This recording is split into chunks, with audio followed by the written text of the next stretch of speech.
Good afternoon, everyone. This is the Midtown Redevelopment Area Board, November 8th, 2/11. I'd like to welcome everyone, and thank you, board, for coming. I know it's been some meal days for some of us, but I'm glad y'all are here. Appreciate it very much, and the community appreciates it. You don't get that enough. Thank you, Mr. Bryant, for all you do. We are going to have roll call, please. Benjamin. McGee. Here. McMillan. Here. Ponder. Here. Ivy. Here. Hurd. Here. And we have a quorum. Madam Chair, Yes. I just want to make note that Ms. Benjamin. Benjamin did call. She had a family emergency, that's why she's not here. Okay, please make note of that in your minutes, ma'am. Okay. We're going to do things a little bit differently this time. We're going to have citizens' participation after our code enforcement item. Last meeting, I think the board members and the citizens would like to have that, so we're going to do that. All cell phones need to be off, please. Hector. Thank you very much. I see our City Commissioner Edith Shelley's in the house. Thank you very much for coming, ma'am. Appreciate you. I see Ms. Gwen Asmelt was here. Thank you. And I just really want to let y'all know Betty Goodman is also here back there in the back hiding out.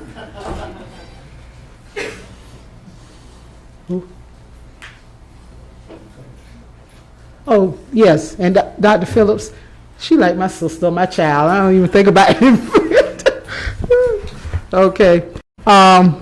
Everybody got their packets. We need to look and approve the minutes. I think let's do them one by one because we got some corrections, I think. September 13 minutes.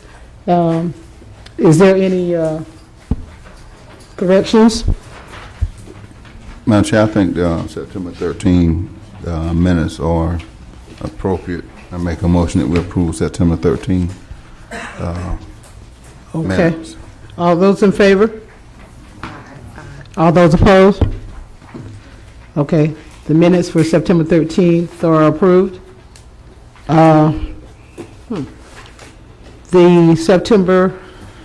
October 11th minutes, I know I have some corrections, so. Also, Madam Chair, on this October 11th minutes, Mr. Ivy name is spelled incorrect throughout the whole I know. minute, so I would like that corrected. Spelling is Ivey. Yes, also on those minutes, we have, there's some things were in those minutes. One comment by Ms. Washington wasn't in there about the 24 feet. I remember her saying that, but it's not in the minutes, so that needs to be corrected. Also, any more changes, board, that you've noticed? And I think that was done on the citizens' comments. I believe she brought that up. Or it was Yeah, done on the one of citizens' comments. Okay. Hearing nothing else, do I get a motion to approve those minutes with the changes? Madam Chair, I make a motion that we approve the October 11th minutes with necessary corrections. All those in, okay. Can I get a second? Okay, all those in favor? Hold on.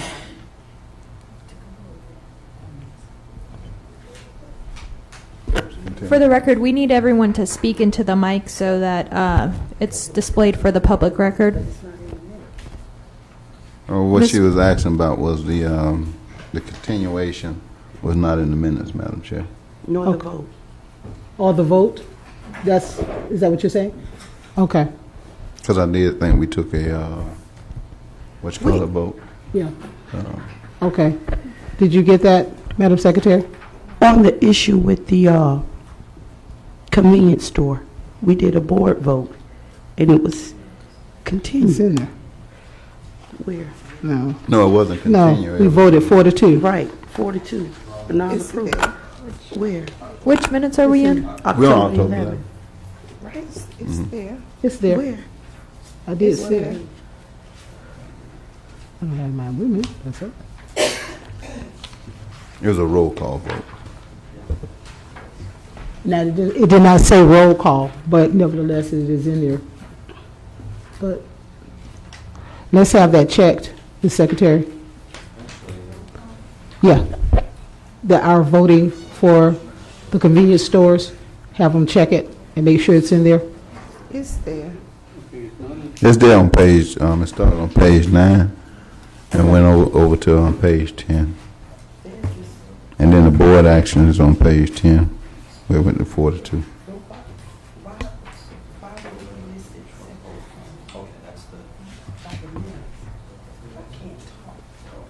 Yeah, but, okay, but you got to talk into the microphone though, so we all can hear what you're saying. It's my understanding that the minutes are chronological in reading, and if we took a vote, why wasn't it stated? Board Show action. me.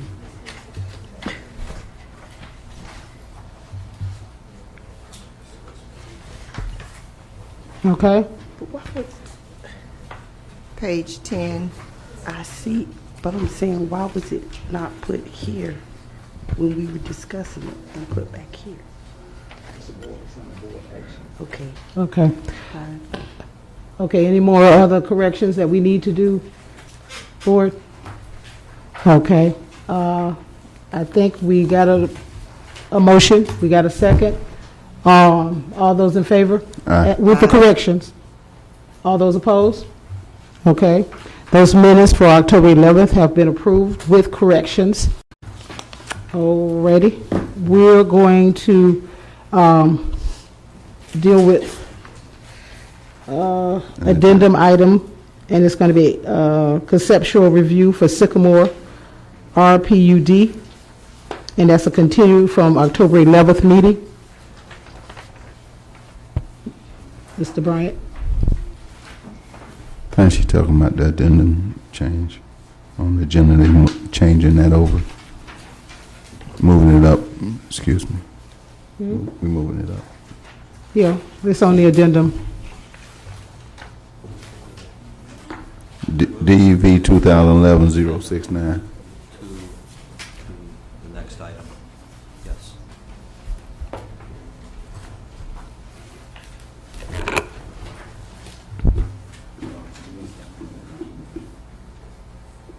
What information? Do we need approval to Yeah, move we- it It's up? right there on her stand right there, don't it? We need to get a motion What? to amend the agenda to move this item up. Okay, even if it's on the already addendum agenda? Right, you're taking things out of order, so for formality, we need to do a motion, second, vote to change the agenda. Okay, we're going to change the agenda, and our lawyer person here says that we need to amend the agenda for this item, since we're doing it out of order. I need a motion. Madam Chair, I make a motion that we move the action item DEV 2011-069 up to number 4 on the agenda. Can I get a second? So move.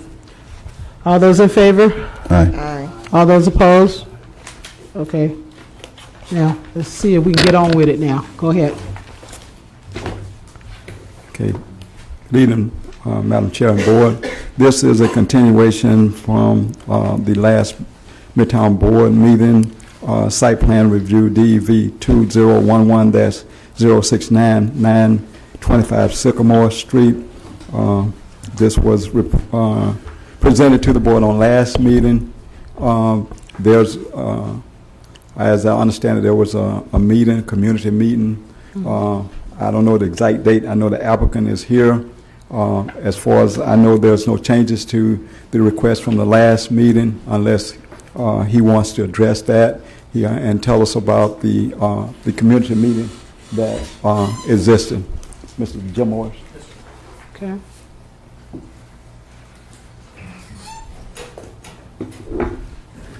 Chairman and board members, good evening. I'm Jim Morris. I'm here on behalf of the applicant. First, let me thank the board for letting us go first, and I apologize to the other folks that are shifted. We did have a neighborhood meeting as the board requested, And we had it around noontime on a Sunday, and I think we got about 15 to 17 people that came. People came and went a little bit, and met on the property, had some lunch, and just visited. And really nice day. From the standpoint of the folks that were there was a lot of interest, a lot of concern, and I know some of the neighbors are here this evening. From the standpoint of the property as presently comp planned can have up to 4 dwelling units on it. The building, as you all know, has 10 units in it, and we're trying to preserve as much of that as we can. The staff report, or some staff discussion, I should say, it said the most that the staff could probably support is 6. And in the neighborhood discussion, there were some folks that thought 6 was possible. There were some folks that thought, I guess 1. I was going to say 0, but I know they didn't mean 0. They meant 1. So from the perspective of the building, it is a multifamily building. It's an older building. The neighborhood has grown up around it and changed. It's a single-family neighborhood along the street on the western side, and there's some vacant land and single-family homes on the eastern side. Mrs. Moore's property backs up to the east of it, and I think somebody mentioned that at the last meeting, and she did come by for a few minutes and said hello. I don't think that she didn't offer me any opinions, and so I don't know that she's tendered one to the board. So from the perspective of the way the property lays out, there's a breezeway approximately in the center. And what we think would be the appropriate number, if you allow us to maintain it as a multifamily process, and we've got to go through other things after we leave here, would be 6 units. So that would take the 4 units, and what we do is convert the units. And folks did go through the building, and I think probably there'd be a general consensus that the building physically is in good shape, but that the units probably could be bigger. And from the perspective of it, the reason that we suggest 6 is the way the breezeway works out and the building is divided in terms of the units, it works out more to be on the order of 6 that you could work with. I'm joined this evening by Monique Amos, who is the realtor working on the property, but she's also very familiar with it. And we had discussed 5 versus 6 in our personal discussion, and we listened to what the neighbors had to say. And as I said, too, there is some neighborhood point of view that says 1, well, the property is allowed to have 4. And, I understand that folks mean that they don't want it to be multifamily, they want it to be single family. That's, I think, really the sum and substance of the comment. So if you would, please, I'd like to let Ms. Amos speak to you regarding why she thinks 6 is appropriate in terms of the layout of the building and configuration. I know there's neighbors and so on here, too, and I respectfully would ask you to take input from them as well. And finally, it's as I mentioned to you, Chairman, when you came in, I have another meeting in Port Orange that I unfortunately have to go to. I'm going to stay as long as I possibly can. If I have to leave, please don't take it as disrespectful, because I'm not disrespectful. I've just got things that I can't control schedule-wise. So if I could, let Ms. Amos speak to the board. Sure.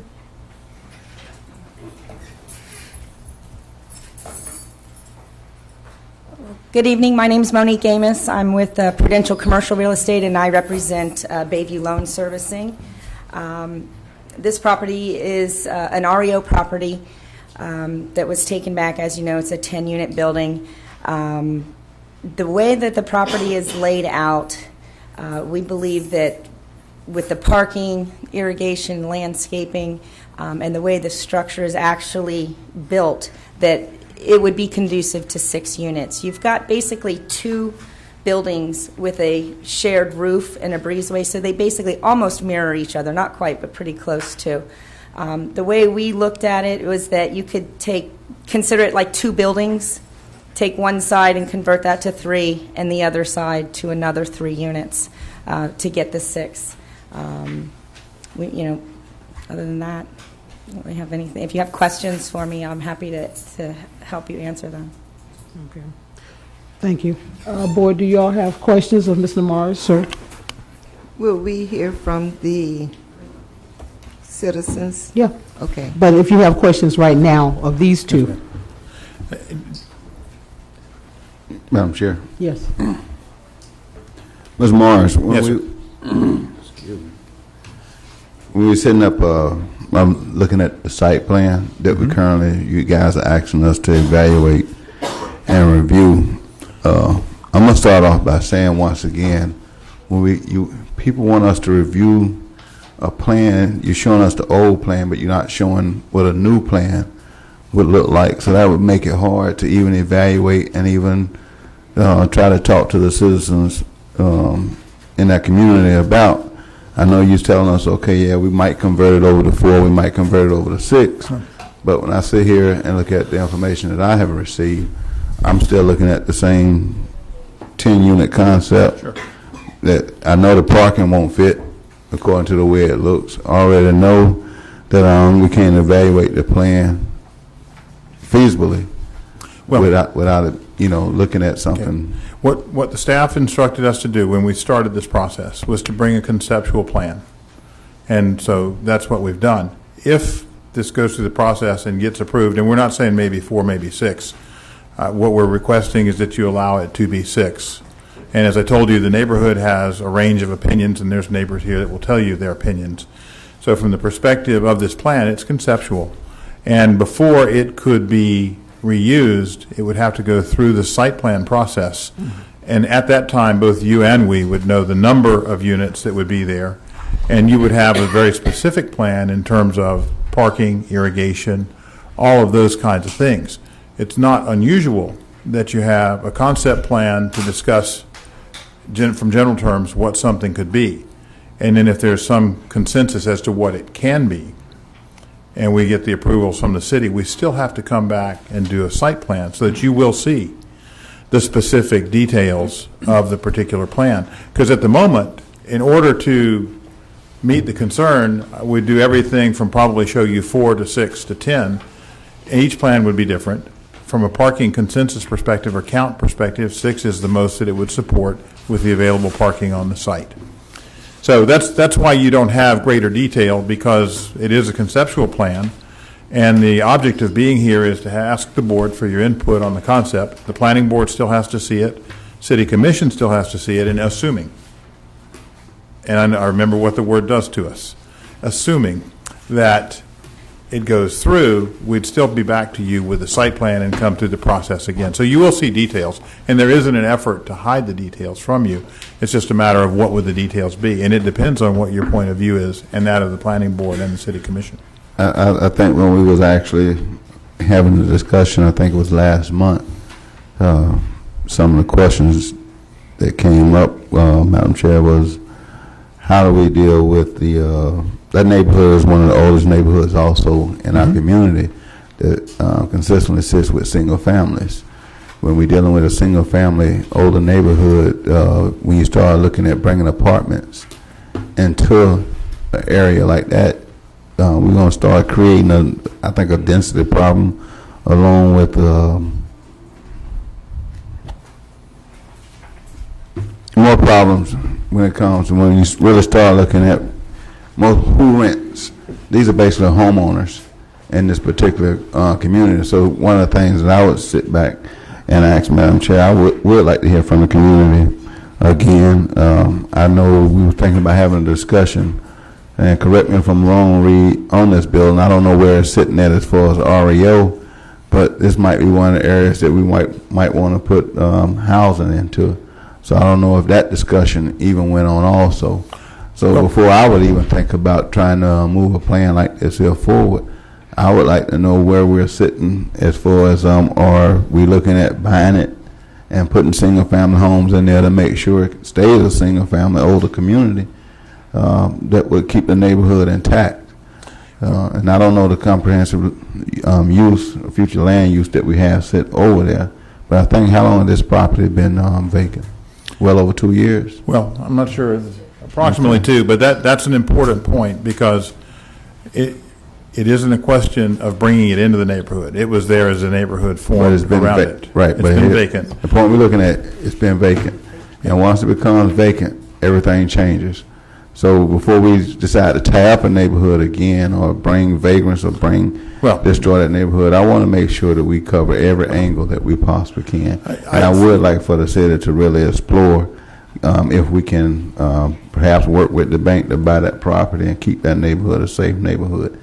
That's one of the things I would ask that we sit back and do. Let me talk for a minute because about the unit size, because what we're talking about is taking the 10 units and converting them to 6. So what you do is you create a significantly larger unit per unit for people to occupy.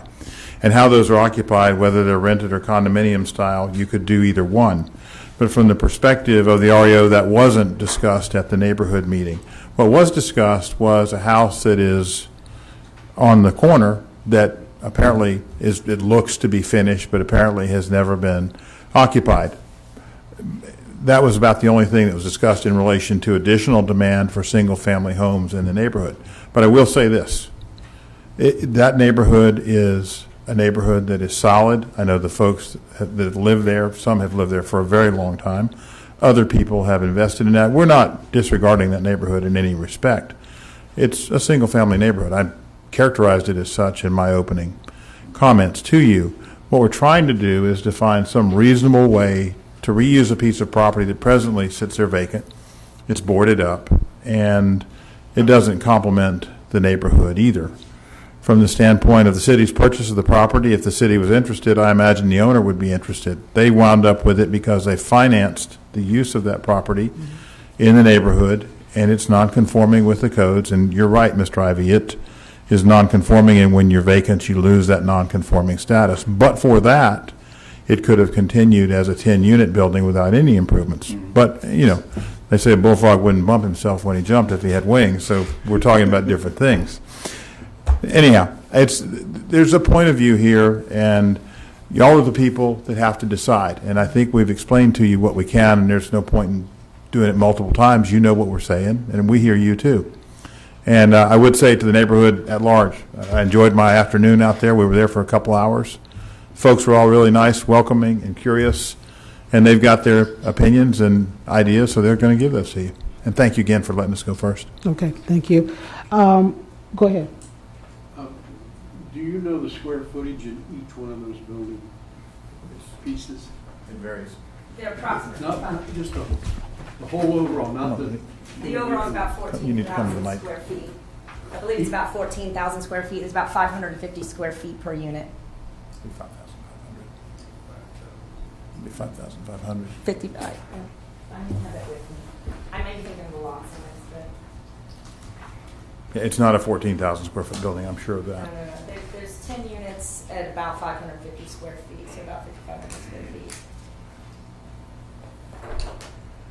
You think the square footage, well, let's see, that's 10 units, just think. 10 units at around 550, is that what I heard you say? Yes, sir. Yes, sir. 5,500. So that's... You wind up, the units aren't all equal in size. So when you begin to merge units, I think you wind up with units that probably range between 800 and 1,000 square feet maximum. For a 6-unit building? Yes, sir, per unit. And it's going to vary because of the way the partition walls are done. It's all masonry construction and it's flat roofs. No, a flat what I was roof. after was the approximate unit size. Yep. It's going to range between 800 and 1,000 per unit Unit. at 6 units. Yes, sir. Another question. Is the bank doing this, or is this a developer doing No, sir. this? It's a lending company. It's not a bank. It's a mortgage company. And they are trying to find a way to utilize the asset. I've said that throughout, that it's a lender-owned property, that they're trying to make something that someone can invest in. And I think actually Ms. Amos had a buyer for the property at one point to use it for multifamily purposes. But it's all lender, the current owner. Is This is different. That's why I asked, is there a developer doing this, or if it's... No, sir. No. So if it's a bank, so we really could be going through this for naught.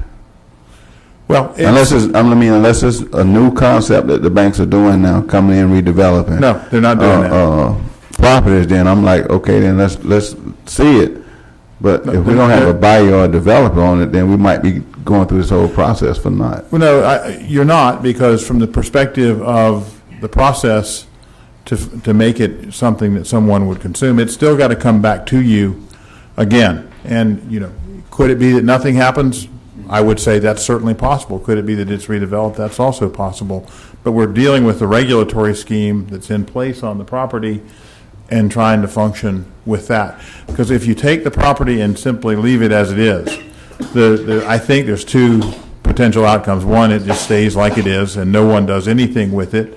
Or ultimately someone demolishes it, subdivides the property, and creates probably 3 or 4 single-family lots on that property, and then you'd wait to see if somebody purchases those lots and builds a home.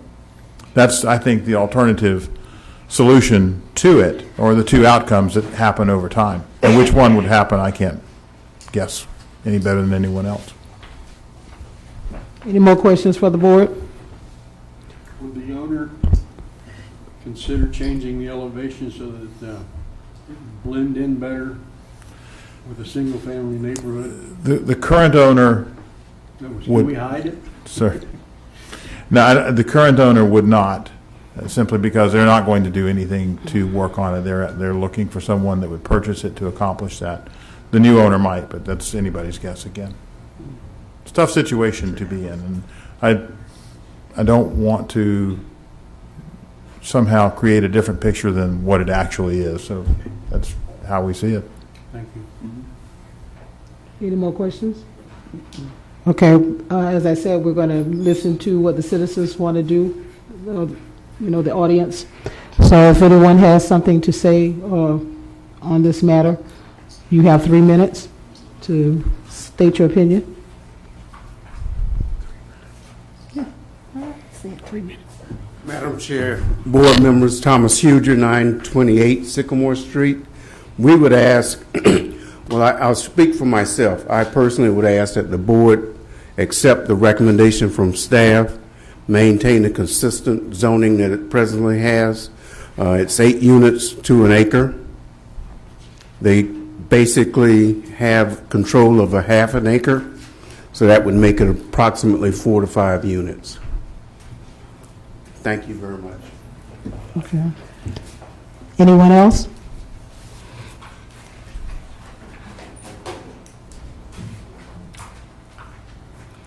Madam Chair, board members. Who are you, ma'am? My name is Norma Bland, 1317 Imperial Drive. This is something that I've been going over with some city staff, and this is my contention. Why can't the owner of that property allow the city to purchase that property, find 2 families that you can give that property to after taking them through the steps of becoming first-time home buyers, through the pre-purchase, the budget counseling?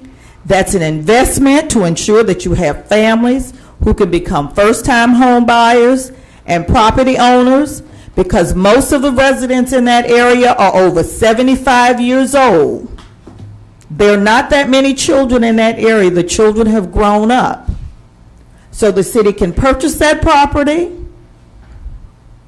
and they can look for 2 families that are serious about becoming first-time home buyers, donate or give them that property, give them 3 years to go through the process of becoming first-time homeowners, and give them that property to build a home. Okay. Anyone else have anything else to say on this particular subject? Okay. Board members? Comments?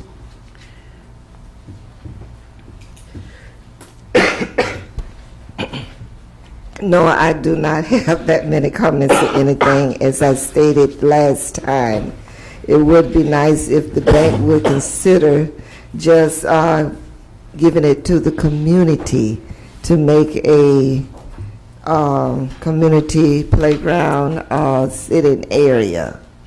But I do understand the process, and I go along with the number of apartments that you have indicated, the 6 or 4. Okay. Any more comments from the board?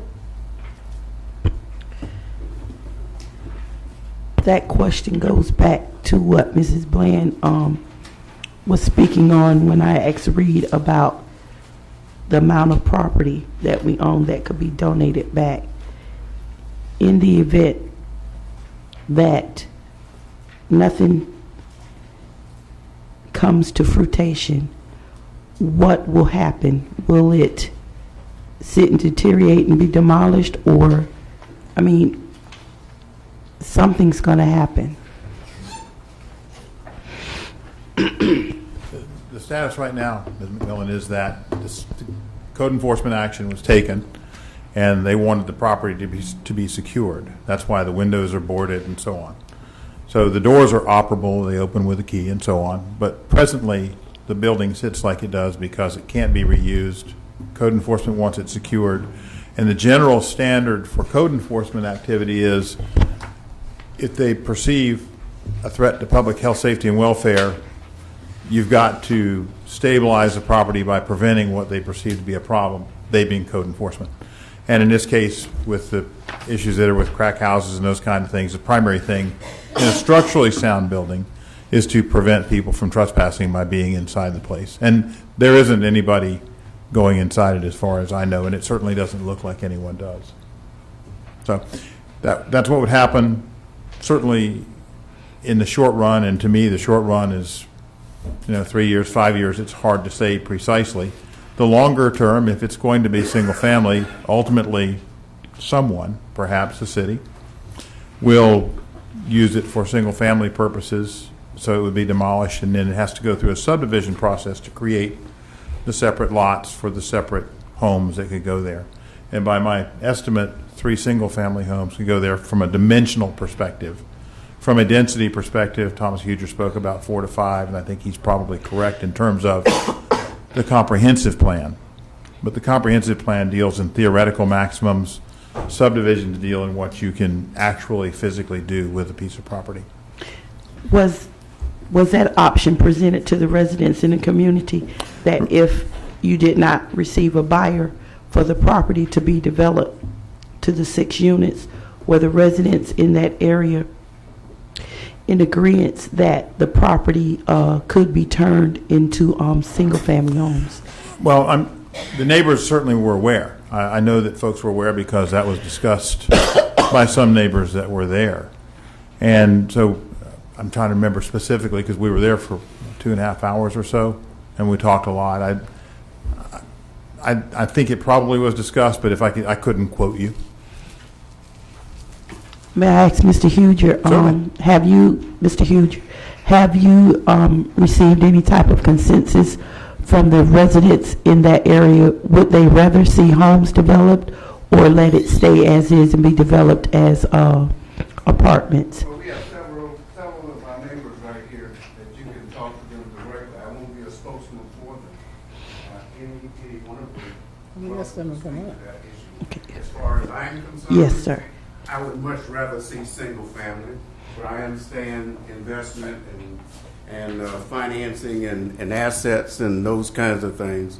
What's practical, what's feasible would be to renovate the property, and I would just ask that you be consistent with the zoning, somewhere in the range of 4 to 5 units. Ma'am, would you like to speak?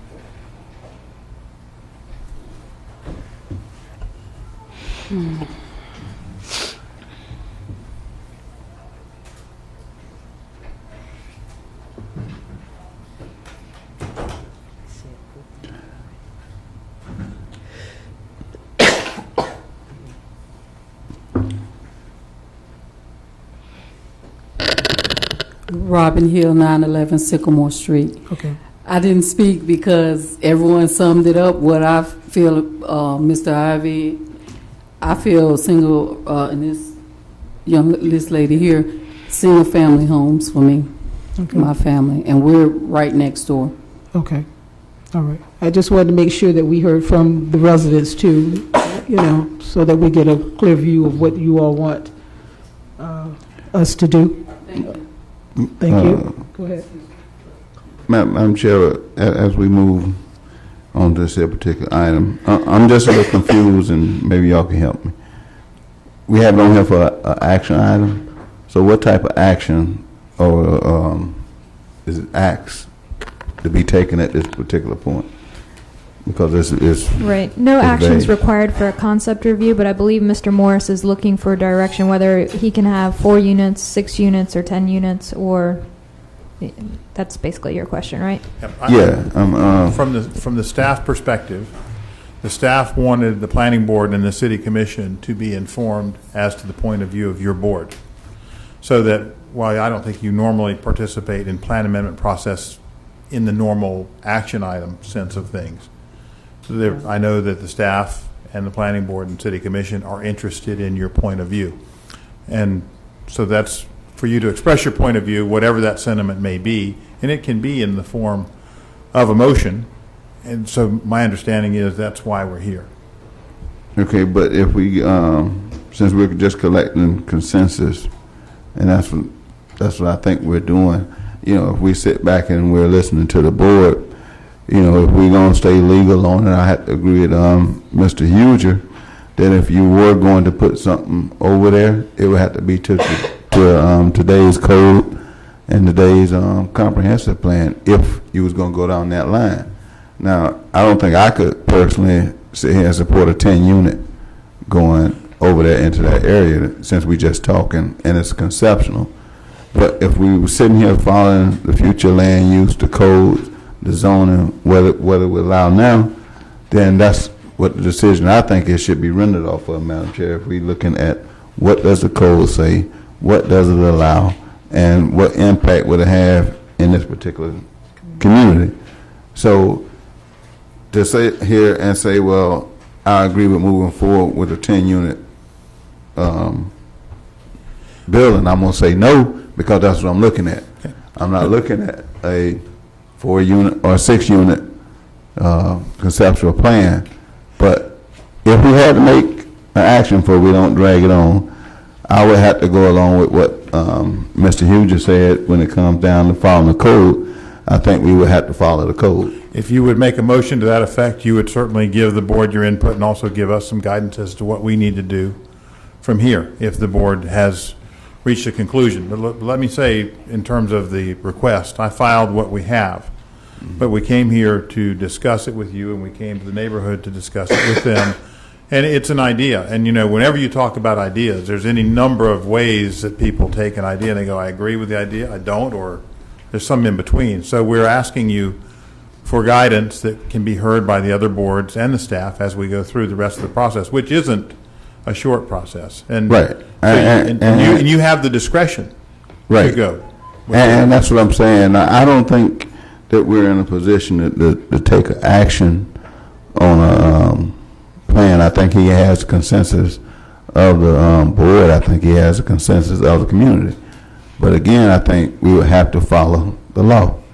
And if Mr. Huger stated what is the acreage per building, then that's something that we probably would have to follow if it came back to us that way.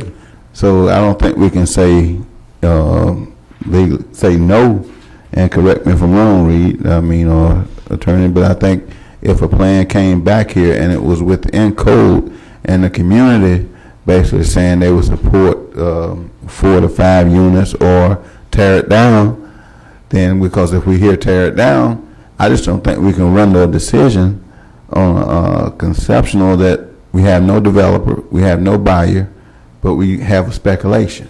And that's basically what I'm hearing. Now, I don't know about everybody else. It isn't speculation. Speculation is when you're trying to get it on the come. Okay, what you've got here is a situation where someone owns it. They're trying to find a way they told me that it was a REO plan. I mean, an REO property, correct? So the bank is the owner. So is the bank going to be the developer? And I answered you that that would not be the case. So then we'll speculate. Unless the bank going to say, well, let's do this A, B, C, and D, then I can understand. I'm just saying from my comprehensive level. I went to, little school, not big school. No, well, I went to little school too. Well, the point is, if I offered to sell you the best coat in the world, do you want to buy it? And it's cheap. I'll give you a good price. I'm going to look at the whole. You want to know what size it is. I'm going to look you at want to know everything. what size it is. But we're just trying to find the size of it. And if the board's answer is it's the size as permitted by code, that's fine. What we had come to the staff with is the possibility of asking for a change in the code. And if the board's position is go with what's there and utilize it to the best of your ability and the neighborhood can accept 4 to 5, then that's what we will have to pursue. So it's not a trick. It's just a question of what is appropriate and to seek your guidance. Okay. But Madam Chair, Yeah. Madam Chair, Yeah. it comes back to what we've been enlightened upon this evening by Mr. Huger, that it's a half an acre, which would only require 4 to 5 units per staff according to the Land Development Code, which means we're back to where we were with the issue last month with the convenience stores. We didn't want it, but because it was in the uses, we had to go with the law. So if we have to go with the law, staff is saying, because of the size of the lot, this is what we can allow. Am I correct? Under the current law, that's true. We came to the staff with the possibility of changing the applicable law. We're not asking you to do anything that would be violative of the law, simply to follow the law that's in effect. And I think I hear the expression, but, and what I hear is, I think, to leave it as it is and work with the 4 to 5. Go ahead. Do I understand Use your microphone, please. that these 10 units range from 500 to 700 square feet each? No, the 10 does not range. I think probably a larger unit is going to be somewhere between 5 to 7. There's actually some spaces that are smaller than that. When you go in the space, at least from my perspective, you would make it bigger than it is to make it a place that's comfortable for people to live. Well, if there were 6,000 square feet in that building, Yes, sir. and you did 4 units, you're looking at 1,500 square feet per unit, and that's probably a mix between 2 and 3 bedroom units. Just to give you an idea of what could be done there. Yeah, that's true. And whether someone would invest to create that, that's why I use the example of the coat with Mr. Ivy. It depends on whether it fits their plan or not. Yeah, I mean, I don't think we'll debate it, but it goes back to, I'm going to still refer to Mr. Huger when it comes to, and whatever staff basically says, when it comes to what would it support under the current zoning law and what can fit. If Ken, the architect, so he knows if we can get a 2 or 3 bedroom house and it's down to 4 units, or in its condos or something like that, and the community support it, and that's the way it's presented back, then we have to look at it and vote on its merits. It's true. Based off of that. But we can't sit up and I wouldn't want to sit up, Madam Chair, at this point in time and speculate on it. Okay. But I think we will follow the law based on what Mr. Huger presented to us, and if the bank want to spend money and develop a plan and it works, fine. If they develop a plan and it doesn't work, that's fine. That's, That's for another day. yeah. Yeah. Okay. I'm going to sit down, Chairman, unless you have more questions. Okay. Thank you. All right. So, Madam Attorney, where do we go from here? Well, to me, it sounds like there's a consensus that this concept plan, it needs to meet current code requirements, and that this board would not support a change that would allow for more units. Does that sound accurate? Yes. Mr. Morris, is that satisfactory? Okay. Then we can just. Do I understand? Okay. So that basically ends the item, and we can move on to the next item. Okay. Because you said that we had to vote on it, that we had to make a motion. That's why I'm clarifying. No, Okay. I did not say that. Yeah, you did, but okay.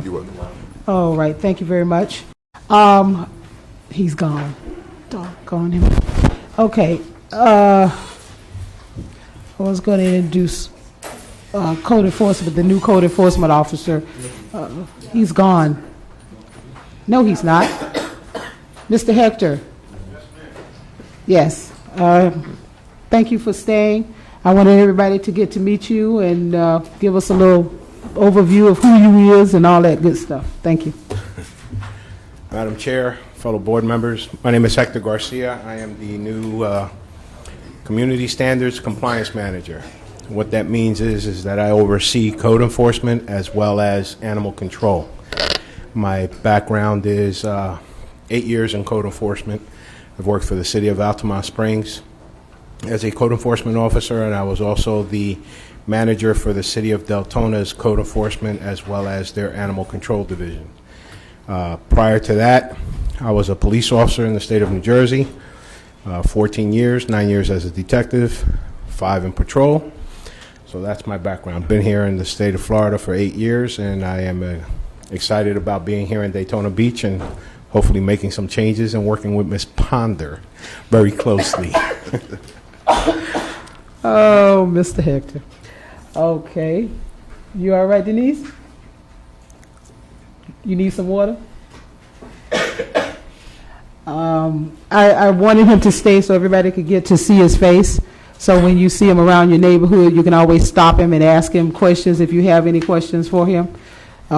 If your neighborhood is not up to par as far as cutting the grass, you can do that. Just stop him and ask him whatever you need. Also, the website for code enforcement and animal control has been updated. My cell phone information as well as my email information is available online. And that's good. And he will promise to call you back. As I do with you, Ms. Ponder. No, you don't, but I love you anyway. But that's all right. Any questions of Mr. Hector?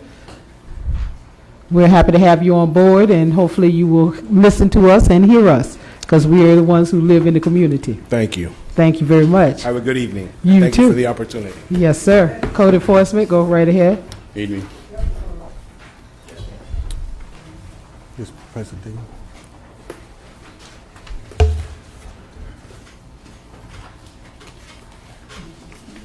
Evening, Board. Good evening. The vacant vehicle on Rivas was taken care of. I did speak with the property owner, and the vehicle is gone. It's no longer. Okay, I think you need to speak up loud. I can't hardly hear you. The vehicle on Rivas. Thank you. It's no longer an issue. It's been removed.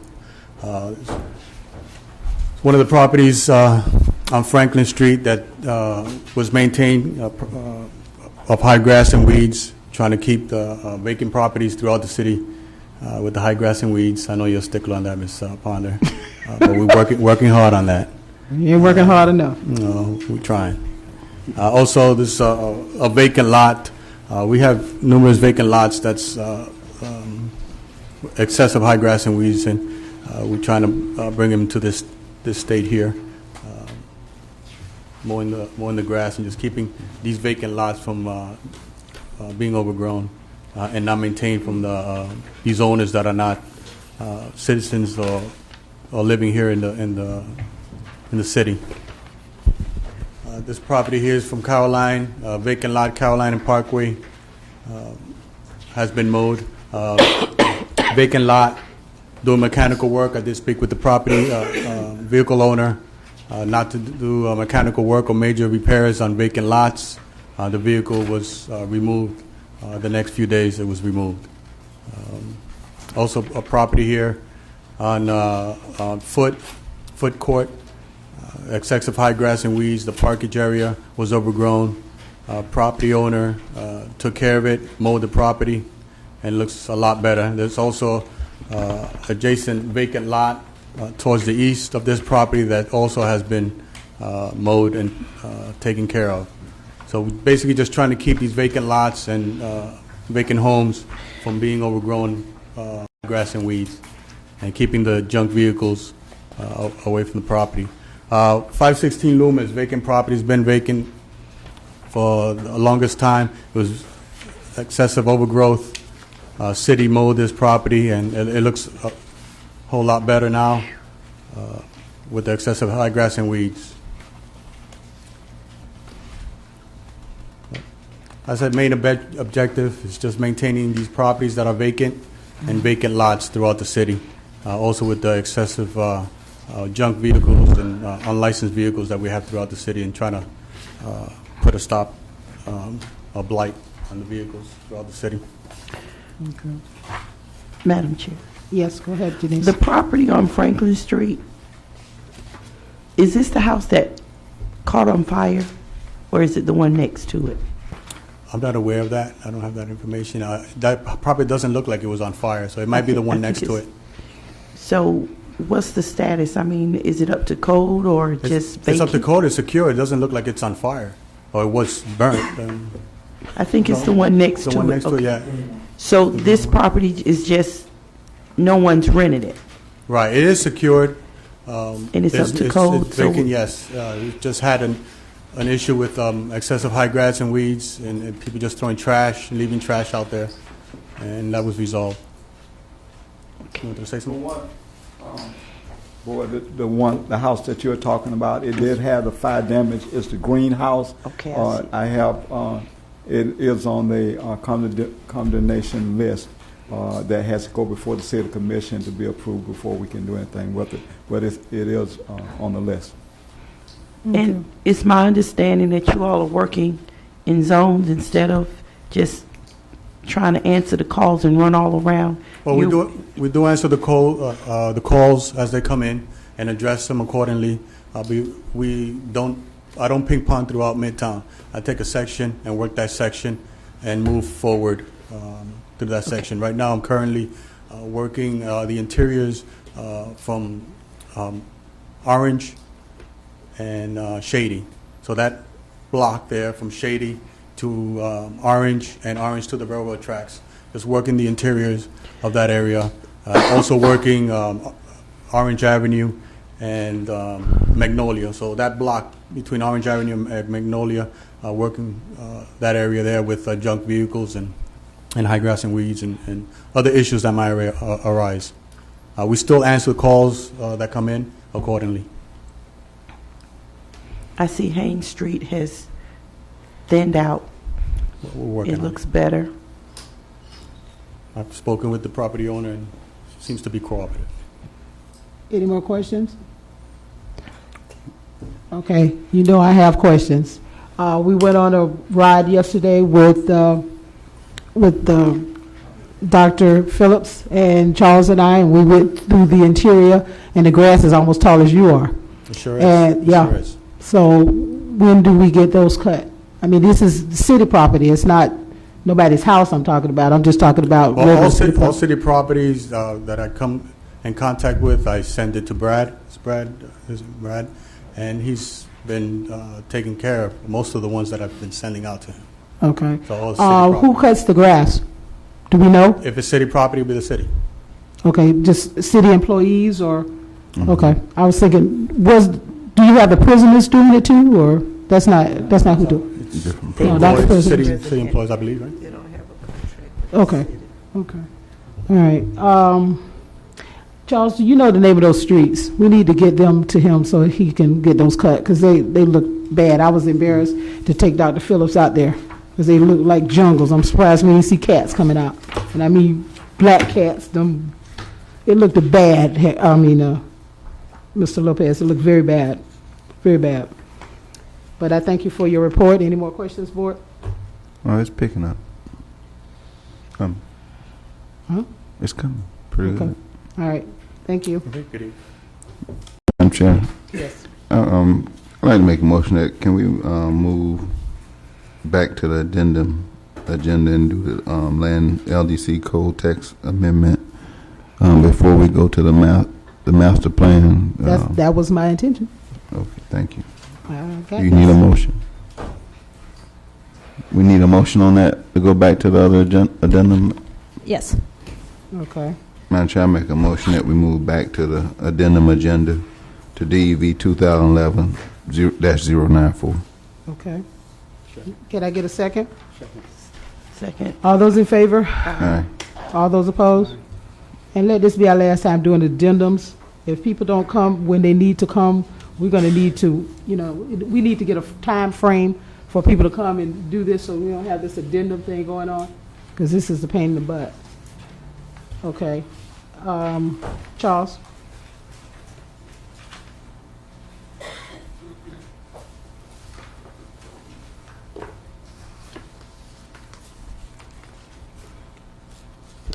Madam Chair, first I'd like to clear up the addendum situation that we have tonight. The first one that we just heard with 924 Sycamore, that was an oversight on staff part that it was being continued for this meeting, so we did have to bring that one back this time. Also, on this particular item here, we wanted to try to move it as fast as we could to get it to the planning board. So that's the reason why you have these two items on tonight. This is DEV 2011-094 Land Development Code Text Amendment. You should have a report in front of you. I'm not going to read it verbatim. I'm going to go over it. This, as an introduction, this is an administrative request to amend the Land Development Code, LDC Article 12, redevelopment areas and districts to prohibit convenience stores in the Midtown redevelopment area, and revising Article 2 definitions. A little background in this: we did present this to the planning board a couple of months ago, and the recommendation from the planning board was that we do research, and we had an option to bring it back to them again. That's what this particular item is for. We've done the research, and as you can see in your packet, we have the background information. We have the project analysis that we went through, and what we have in there as a definition of a convenience store is a retail sales and service store with less than 5,000 square foot of floor area that primarily sells grocery, deli items, and miscellaneous day-to-day goods. The proposed text that we are asking to that we want to take back to the planning board is that it would be specific prohibitions with individual redevelopment areas. The text that we're asking is Midtown area area prohibit uses, convenience stores. Right now, as it's written in the code, it says convenience stores with light vehicular service. We are asking to change the definition by striking through with light vehicular service, and we're asking to approve convenience prohibited convenience stores as a prohibited use, period, without the addition on to with the light vehicle services. We are asking the board tonight to look at this request. We are asking you to approve it based upon the changing of the striking through of the prohibited use.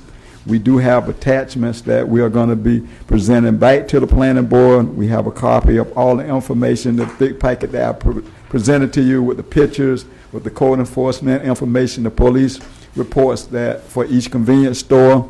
In addition to that, we do have a letter from the Volusia County Health Department declaring the area as a food desert. I'll have some other backup information from the Health Department regarding good habits and food that should be utilized in the area. And the last attachment that we have is a map that you have a copy of, the map which has located all the convenience stores in the Midtown redevelopment area. Based upon the information that I'm providing to you tonight, I'm asking you to approve this request as is written, as you have it in your packets.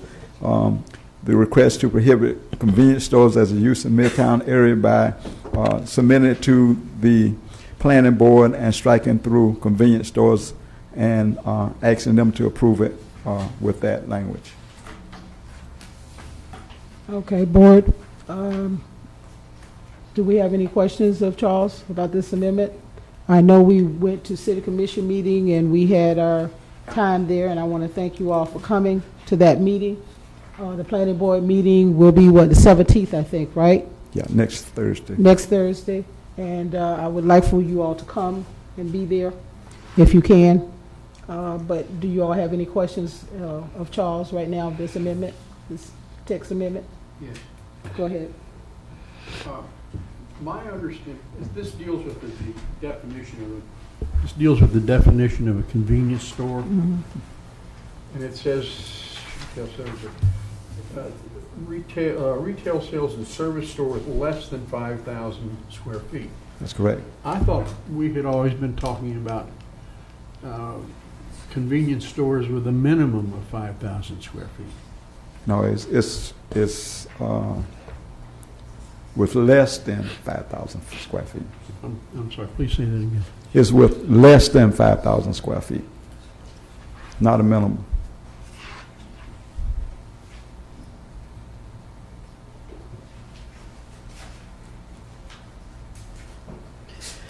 That's not my recollection. Anybody else remember? That's straight out the code. No, but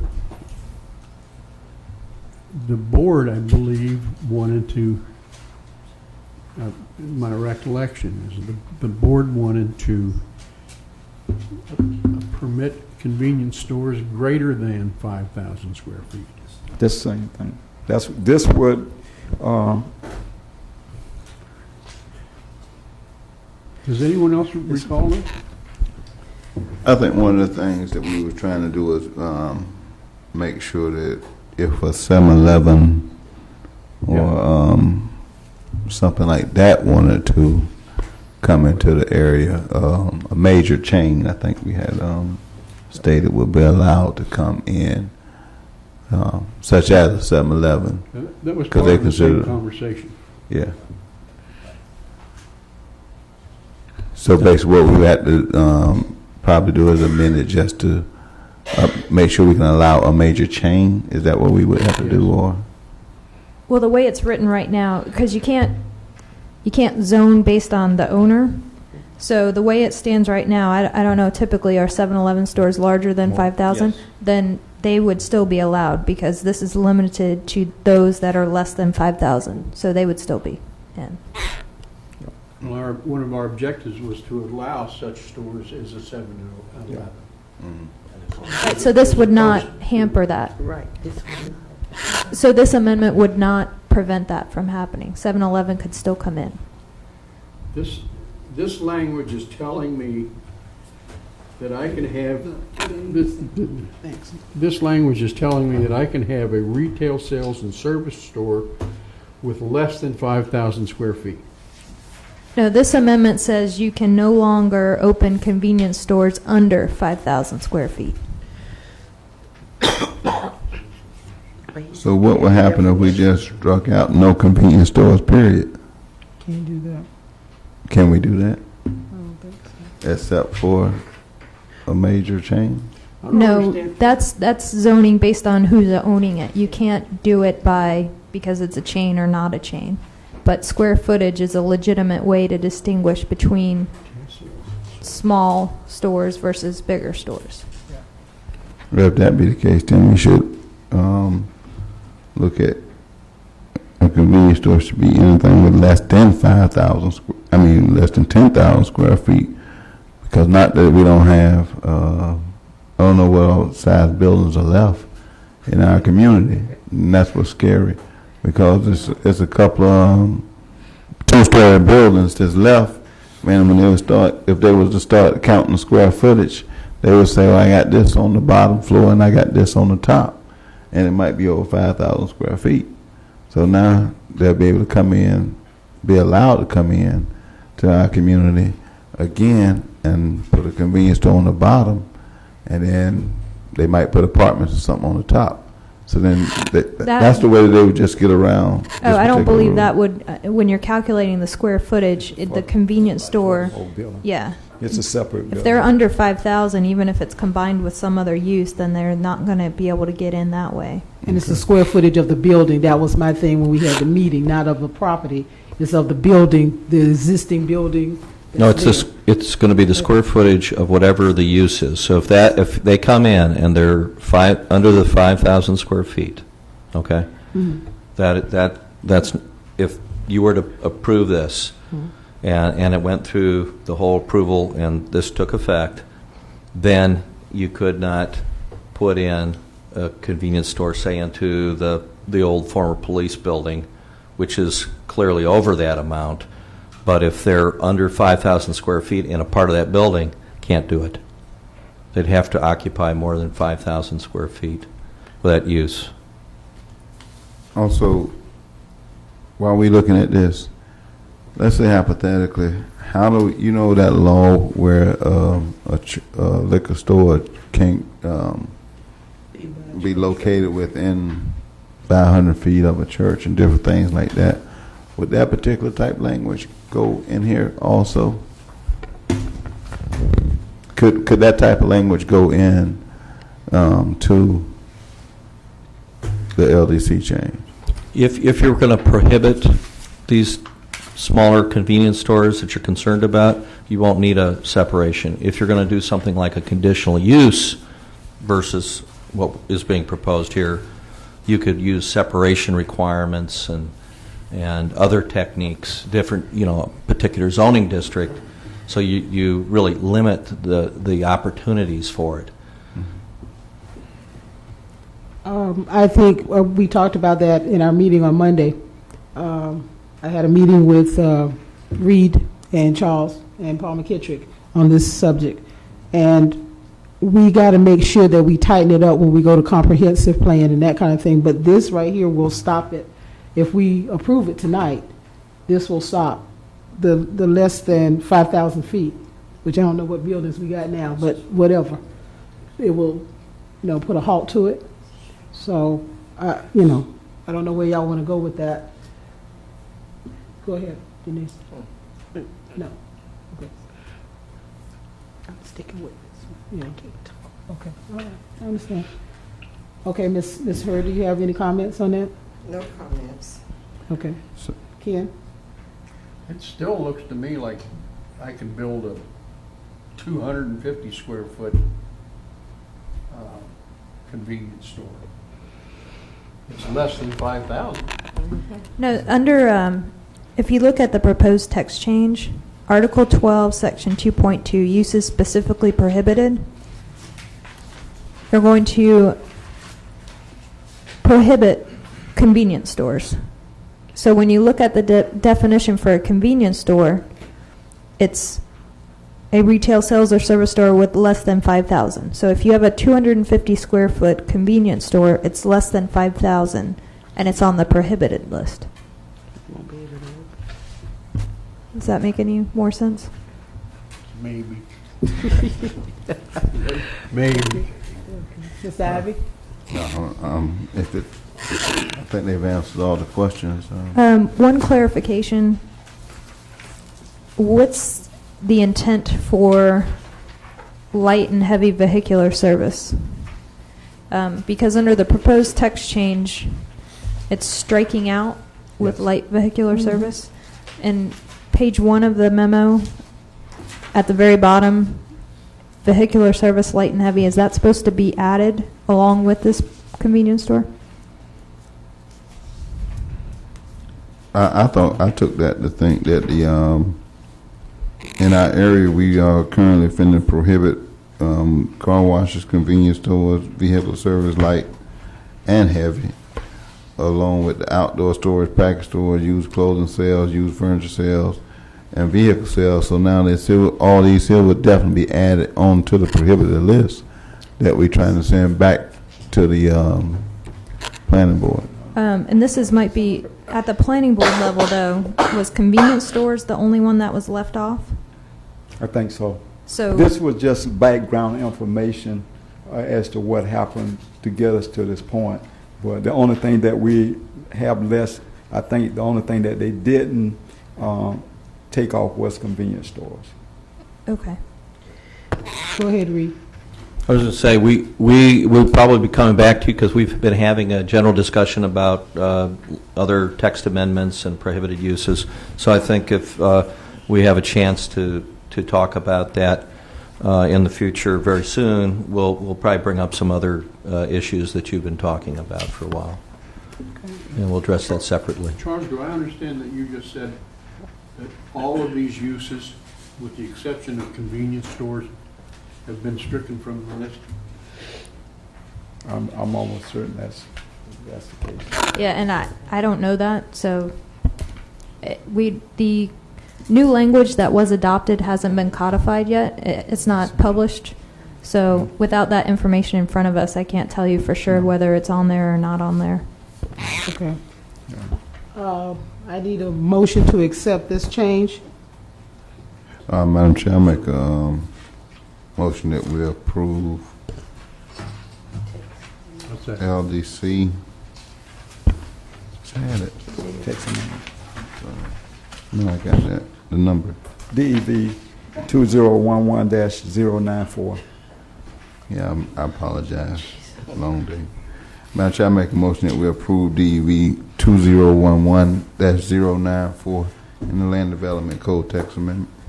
All right, I need a second. Second. All those in favor? Aye. All those opposed? Yay. Now we go to, what, the planning board? Yes. This is in the same general area. I spoke with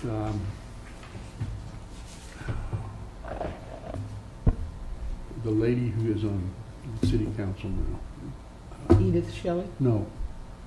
Commissioner When I Reynolds? talked with her over at the. Oh, Cassandra Reynolds? Yes. Okay. I'm sorry. I drew That's all right. blanks. That's all right.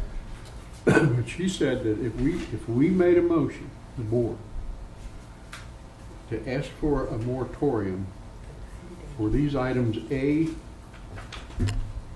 through H until such time as the new code, land development code, is enacted, that the city council got to work on, we've got to respond to it. Well, what we're going to do is we've made the motion now, and Charles is going to present to the planning board. And when he presents to the planning board, if I'm right, you told me this already, if you present to the planning board and they hear it and approve it, then it's already a moratorium on it, right? No, it's pending legislation. Which acts Yeah. like a moratorium. Yeah. It's a what now? It's pending legislation, Okay. which has the same effect as a moratorium. Okay. But just go to ahead. make sure, Yeah.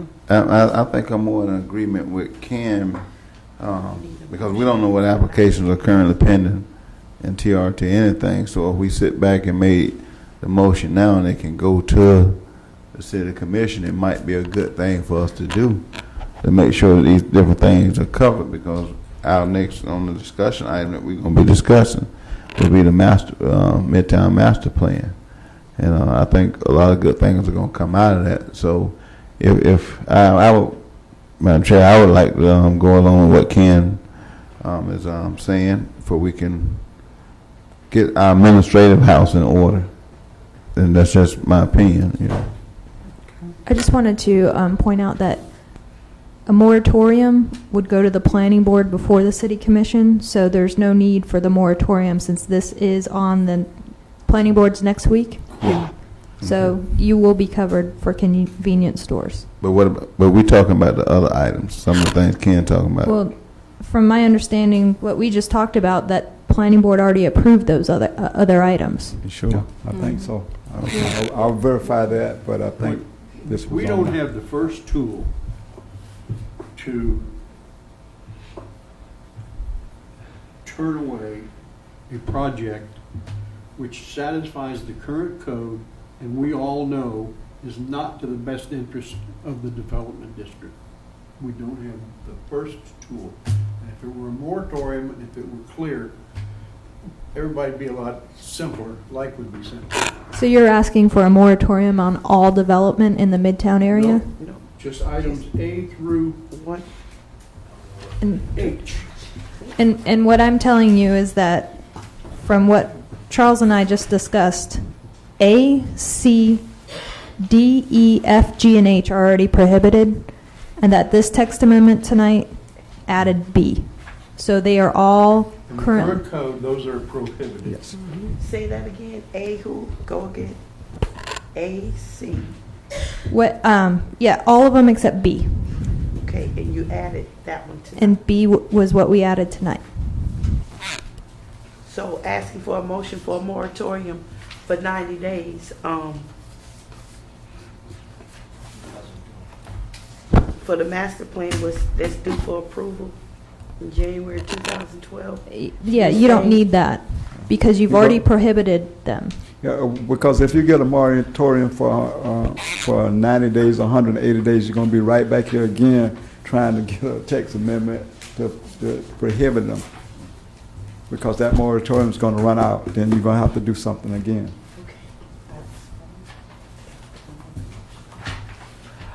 Well, we've already voted on it and we've already approved that, but. No, we didn't. Did you? I thought you just did a second. We didn't vote. Yeah, I thought we voted. We had a motion and a second. Yeah. Does the secretary have a vote? Yeah. Yes. Yeah, we voted. Right, Ms. Secretary? To accept this language? Yeah, I got a 5-0. Ms. Secretary? Not a single vote, but as a board, we voted. Yeah. Yes, we did.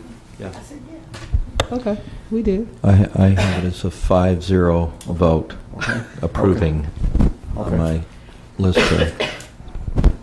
Yeah. All right. Do we need a vote? On the moratorium? Is that what you're talking about? Yeah. No. Okay, No. so we voted on that. That's passed. Yeah, that's passed already, but what I was saying was that I agree with y'all about, because we done been through so much, we really want to have it tight so that we don't have to come back and be all upset again, just like I told you in our meeting. But hopefully this is going to work. Reed Burger. Okay, now do we have to get a motion to go back to the agenda? All right, Midtown Master Plan Workshop. Yay, Professor Hoffman.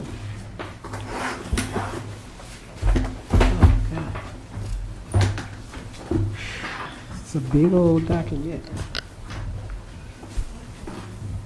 Good evening. Hello.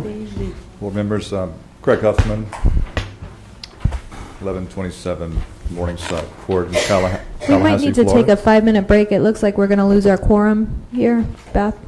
We've only got 4 members. Okay, go ahead and do 5-minute break. Sorry about that, Professor.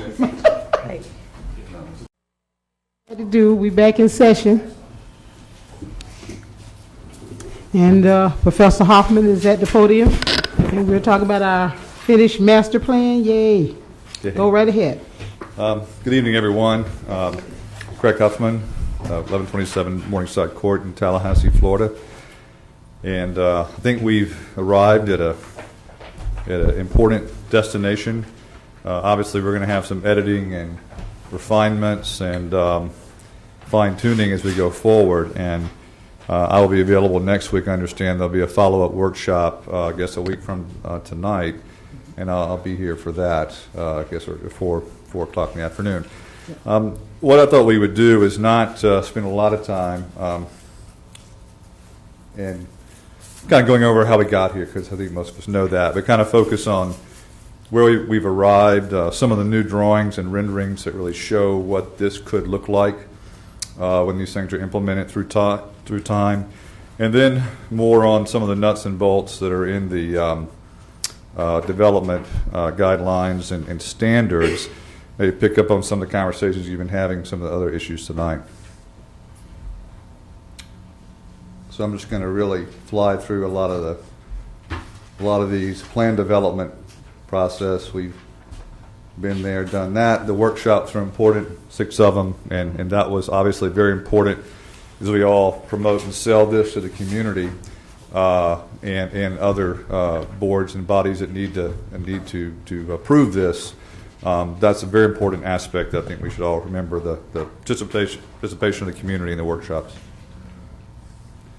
Again, this is just the ground laying work and research that was done, generating the plan, the mission statement. You've heard it all, some of the things we're trying to do. This is just a lot of urban design methodology and kind of the things that as architects and urban designers we feel should be in the final result. And then, of course, the streets and transit and the parks and green space, community gardens and public markets, universal design, which means accessibility for everybody, especially as they become an aged population. And then we kind of arrive at the master plan.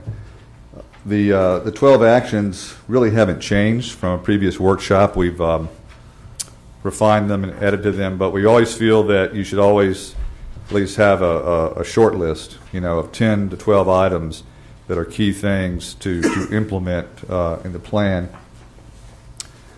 So here's some of the key frameworks of the whole CRA district. And I have to tell you what I can do. Let me turn the book that way, and I have to turn around and turn away from the microphone.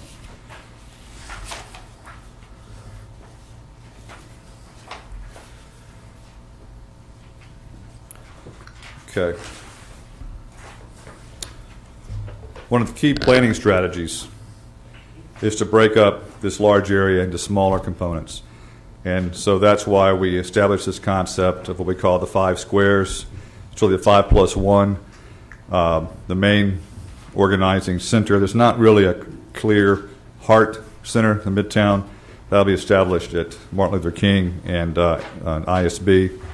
And then there's a neighborhood around the campus of BCU, one to the west of campus, one essentially between ISB and Orange Avenue on the west side going toward Nova, one focused and centered around Huger Park at Orange Avenue and MLK, and one further south which centers around Bellevue Avenue and MLK.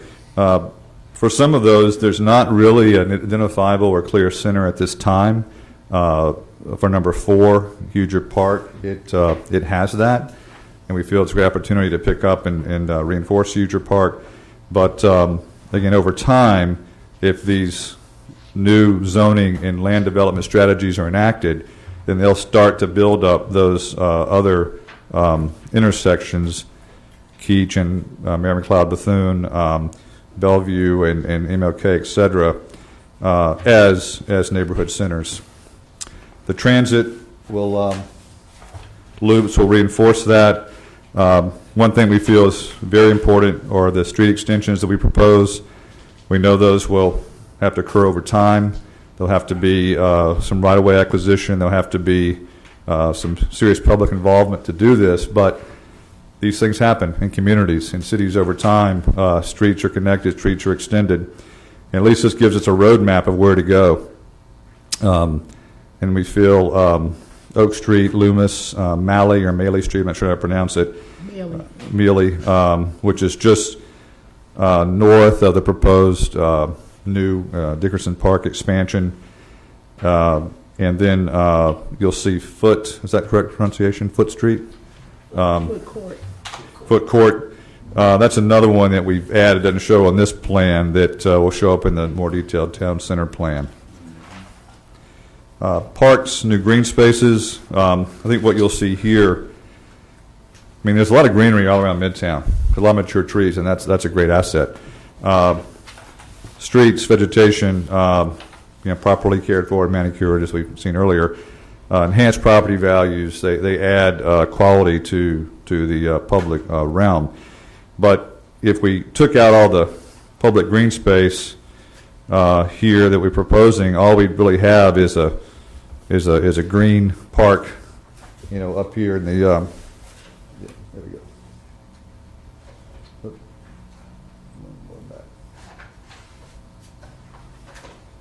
In the northwest corner.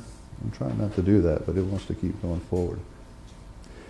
And what the master plan, Parks and Street Tree Plan show is a comprehensive kind of greening of Midtown, so that over time, as infrastructure improvements take place, street improvements, sidewalk improvements, lighting, curb and gutter, et cetera, restriping, that street trees become an essential part of those public improvements. And then, of course, the establishment of potentially the Lincoln Street Greenway as both an infrastructure and a community linear garden possible location. We've shown a on-street parking plan. I've talked about this in previous workshops. It's just parking that sometimes you can have for free with some paint. A lot of the right-of-ways are wide enough for this. The count at the bottom of potentially 881 spaces, that's just showing on one side. So where appropriate and where possible, and this could be added over time, there's a potential maybe 1,500 public parking places throughout Midtown. We think this is very important to support business development, to support safety. More people coming and going and on street parking puts people in the neighborhood and promotes, it's a crime prevention tool, and it helps with future applicants get their parking count so that a business can work without always providing all that parking on site.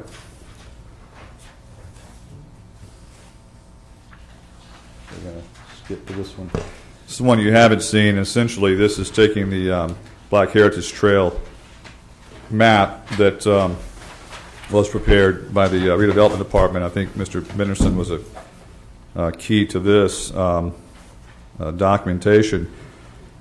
But locating, except for the Jackie Robinson Stadium further to the east, locating all of those important locations on an interconnected trail. And now they're noted and they're documented and they're there.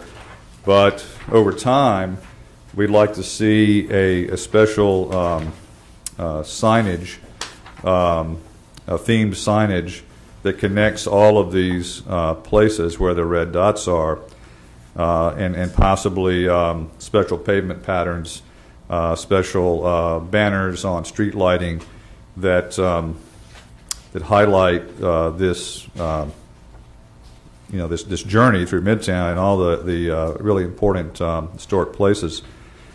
And then a logical place for a future African American Heritage Center, which would not just be a museum, but a museum and also a place of scholarship, a place of archives, but with Eatonville, with the significant civil rights leaders who have been here and have contributed to significant events in the country and the world.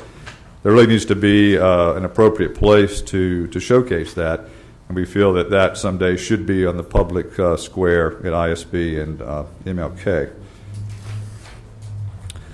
Okay, redevelopment proposals. Some of these you've seen, and some there's some new images and renderings of what they could look like. Page 24 just shows essentially the map and then the key redevelopment sites. There may be a few that are not on this list, but we wanted to highlight the ones we feel are important and have the most opportunity. And I think you can just kind of read that for yourself in terms of where they are. Some are public properties like the existing police station. Others are private properties that are not in use at the time at the corner of like Nova and ISB, what was the old, I think, Lincoln Mercury dealer, and a number of underused properties along both sides, especially the south side of ISB. But as a design consulting, representing developers on a pretty frequent basis, these, not only do we hear from you, these are some key redevelopment sites, but in my opinion, these would be the sites that developers would look to in particular to look at redevelopment potential. So where we focus a lot of our time the last few weeks is on Midtown Center at ISB and MLK, which we call Site 1. And the next series of drawings are renderings of a potential build-out. And it may not look like this, but but the current development standards that are in Part 5 of this master plan book, they would allow this. They would allow this type of density, this type of placement on the land, excuse me, and this type of development pattern to be created. And the next one on proposed uses is more of a color-coded map that might help you a little bit with that. Again, these aren't they're not necessarily they have to be this, but and the colors kind of a little bit run together. But essentially, what we have is more of these pink uses are housing. This thing is hard to press, Charles, without advancing it. Fingers are too big. There we go. But if you look at the pinker used color is more to the south, and it's a transition. Magnolia has a lot of single-family homes, has a lot of small-scale structures, and we feel it's important to maintain that scale, to maintain the character of that. So as you look at the building footprints being proposed along there, they're of a smaller character, and they're typically townhomes, duplexes, maybe some courtyard housing. They're 2 to 3 story buildings. They're not large buildings. It's a transition from the scale of ISB to the smaller scale.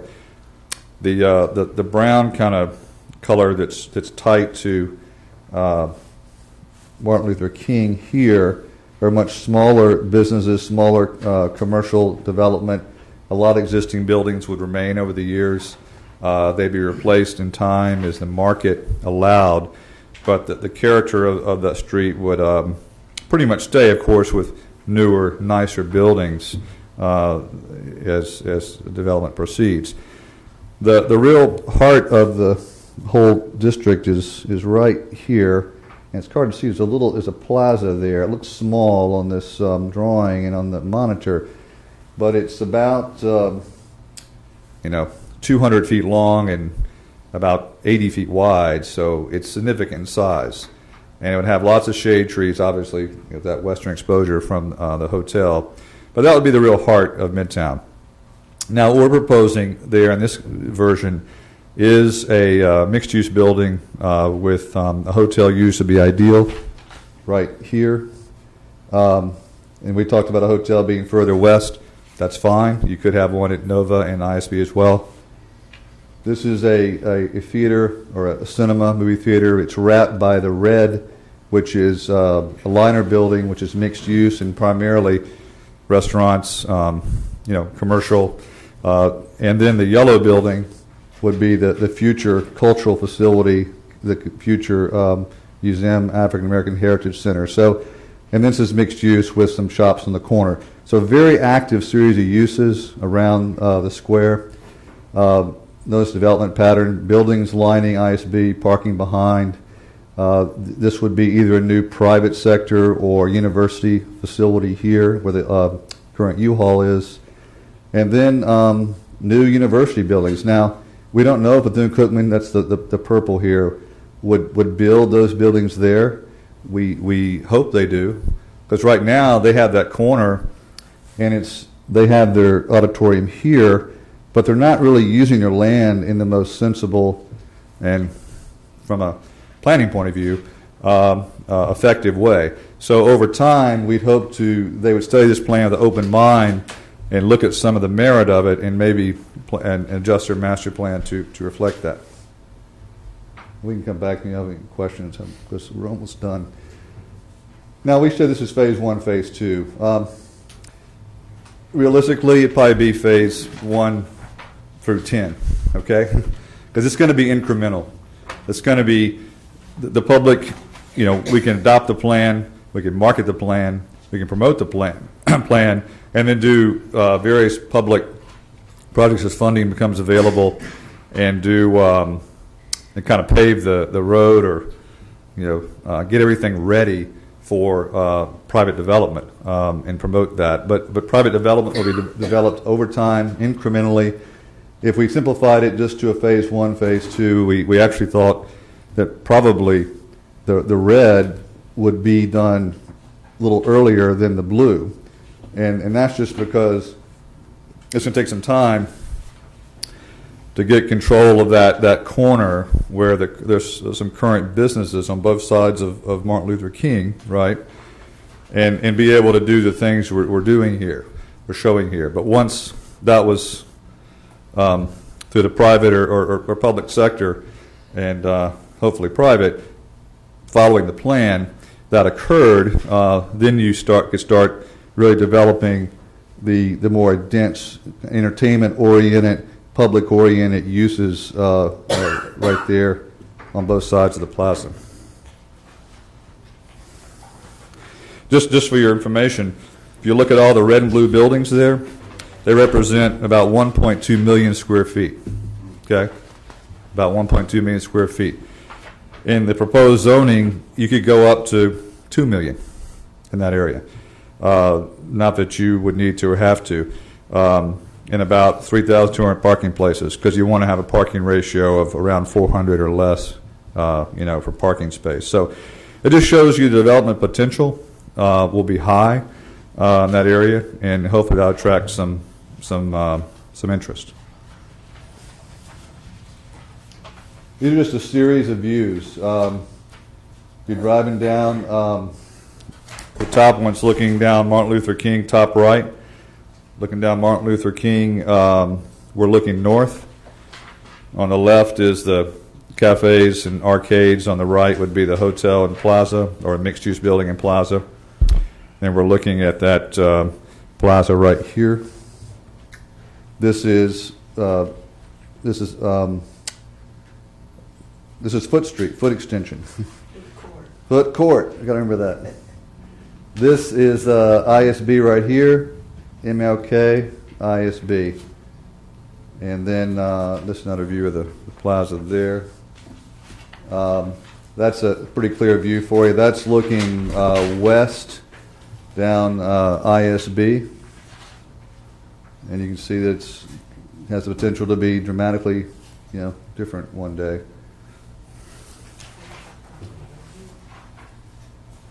And just some more eye-level views of the plaza. A lot of, not to get too much detail of the architecture, but in the design guidelines, and we didn't go into exhaustive detail on designing the buildings because we want there to be a lot of flexibility and leeway, but one thing we did require are things like this. If you see where this is facing west, for example, this facade, might be a hotel, could be housing, apartments, might be an office building, who knows. But where you have a south or west facing exposure, there's always sunshade, there's always eaves or awnings, the windows are set back far. So not only does it address green concerns in terms of but it creates a lot of depth, a lot of shadow in a richer building facade. Just a flat facade, institutional facade on a multi-story building is not allowed. So things like that are in the code.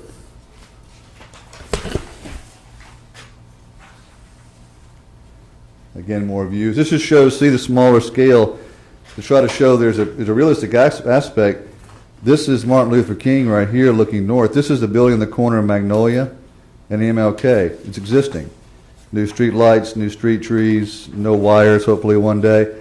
So we just imagine the scale of this area around Magnolia, it would stay the same, stay a smaller neighborhood scale. And that again, that's what's in the where the zoning breaks are in the districts. Okay, Madam Chairman, Chairperson, you said don't put palm trees. Yep. Let me explain those palm trees. We're proposing the street tree along ISB to be palm trees, and double row of palms, maybe royal sable or some native palm. All the other streets would have more shade trees. We think because of the traffic and the volume scale ISB, that's not going to be your most sidewalk cafe oriented street. It's a monumental street. The other streets have shade trees, whether they're elm, holly street tree, something of that nature that can handle the urban environment. We thought the palms were appropriate for ISB because they're monumental. And you have a lot of visibility through your buildings.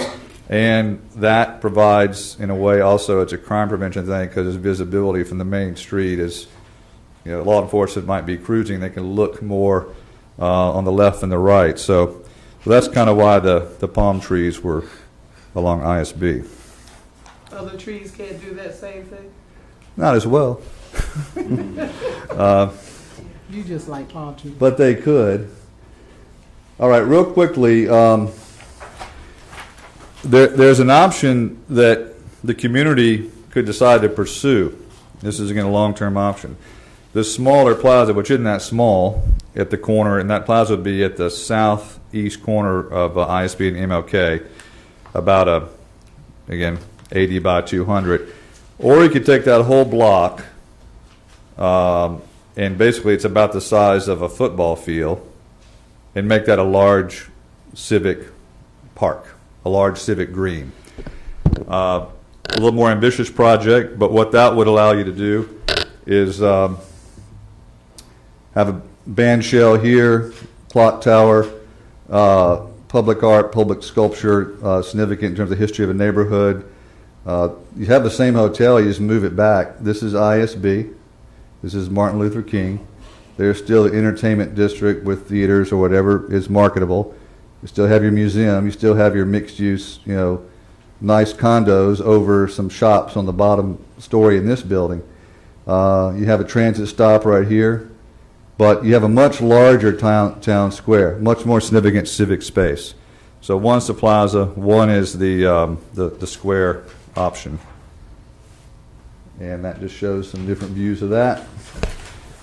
And then just a couple images of the smaller neighborhood center. This is Huger Park. That's exactly the size of it right now. Here we are. This is This is MLK. This is the Dickerson Center right here. This is Orange Avenue.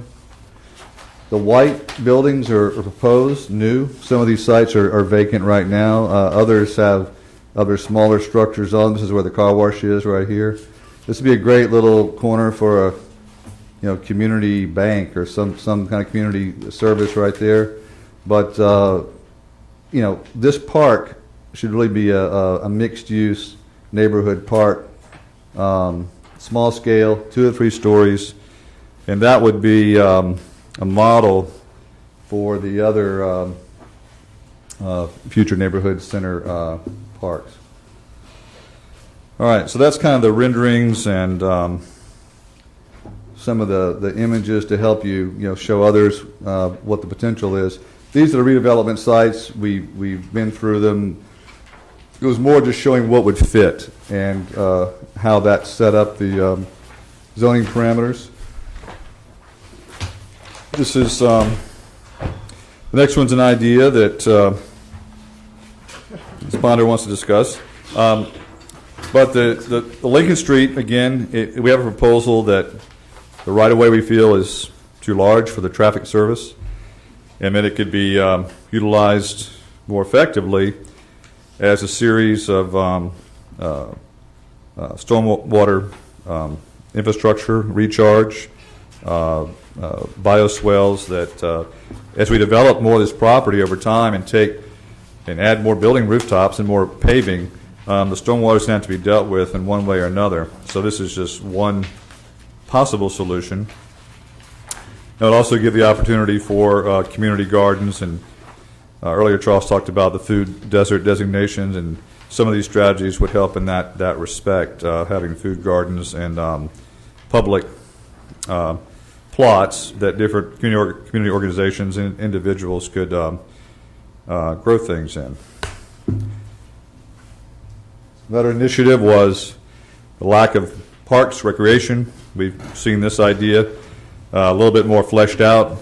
It's basically reimagining the public housing property and the older public housing, not the newer. So these public housing probably is get soon to run its course of effectiveness or use, and just shows that with proper planning, we can add those reddish brown buildings at essentially the same square footage, it's actually more, that's there now, while adding recreational fields and public picnic and meeting areas, playgrounds, and other community recreational amenities, but not losing any of the number of housing units once they're replaced. but that could also be replaced with some market rate and workforce housing, so it's not just assisted housing, but there's a mix of incomes. This was showing the Thurman Gardens and the potential of that site. A lot of that property is city-owned, not all of it. The zoning of that block, bounded by South and Cedar and Whitehall and Merriam's, would be a little bit higher density than the single-family designation. Everywhere else, it would be proposed in this residential area. It would be 6 units per acre instead of the 8 that is now. So we'd actually be having downzoning that, except for this one block.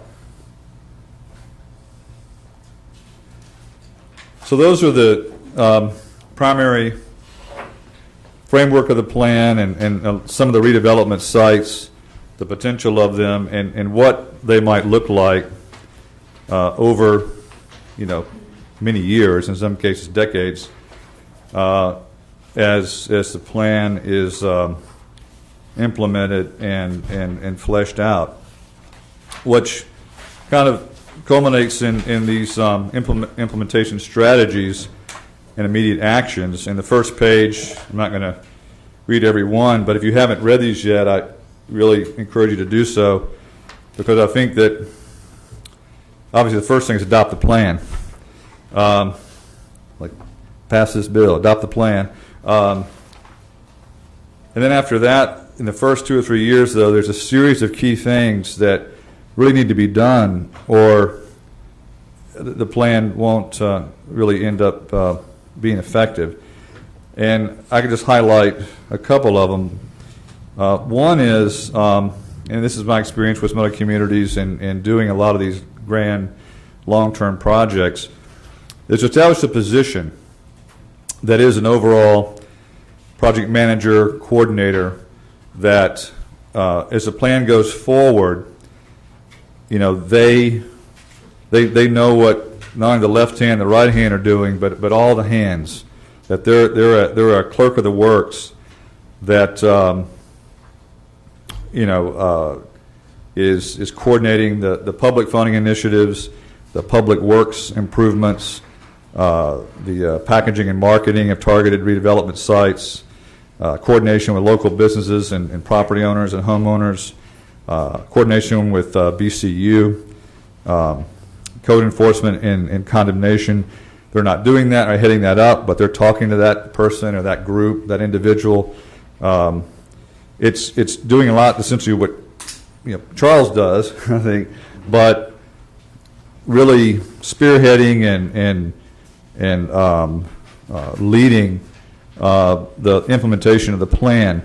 And I just, talking to lots of city managers over the years and planning directors, whenever they've done a master plan and they have that individual, they have that position, because that individual may change. Maybe someone's there for 3 years and they move on or whatever, and then someone else comes in.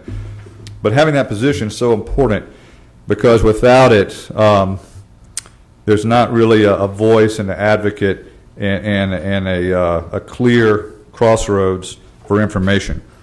The other thing I would highlight with implementation, and it says it about 4 or 5 ways down here, is fundraising. Is getting money. The private sector money will come,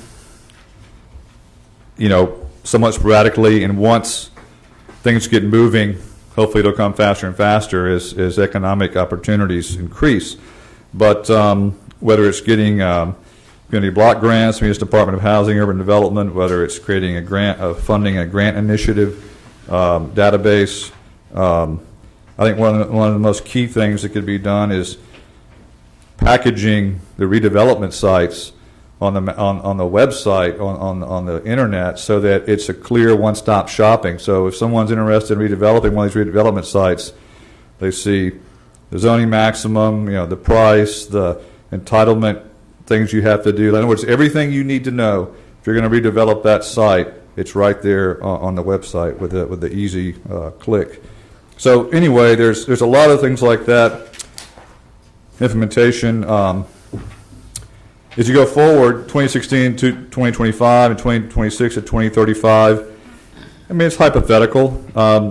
Basically, we just said some of the long-term land acquisition, some of the bigger, some of the higher fruit that's not the low-hanging fruit, like getting that new square plaza accomplished, that's going to take some time, and so that's going to be a little bit later on. And then the actual design standards, we not have to go with a fine-tooth comb through these. I want to highlight a few things just in relation to some of the earlier discussions on the convenience store and the housing density of the 10 units versus 5 units, et cetera. Currently,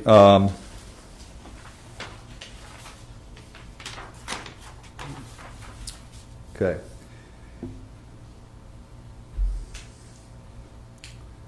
The pink areas and the yellow-orange over here and the red are zoned to be more dense than what you have there now. Okay? They're zoned to be more dense. Bigger buildings, more activity. The light orange, which is called neighborhood transition along MLK, along Orange, part of MMMB, and then right there around the proposed Thurman Park. It doesn't allow certain things like the convenience stores, et cetera, like you mentioned, but it's pretty much zoned to the same density it is now, maybe a little bit more dense. And then the two yellow, the light yellow areas, this is residential preservation, historic residential preservation. It's hard to see on that monitor. Those actually go a little bit less dense in their zoning.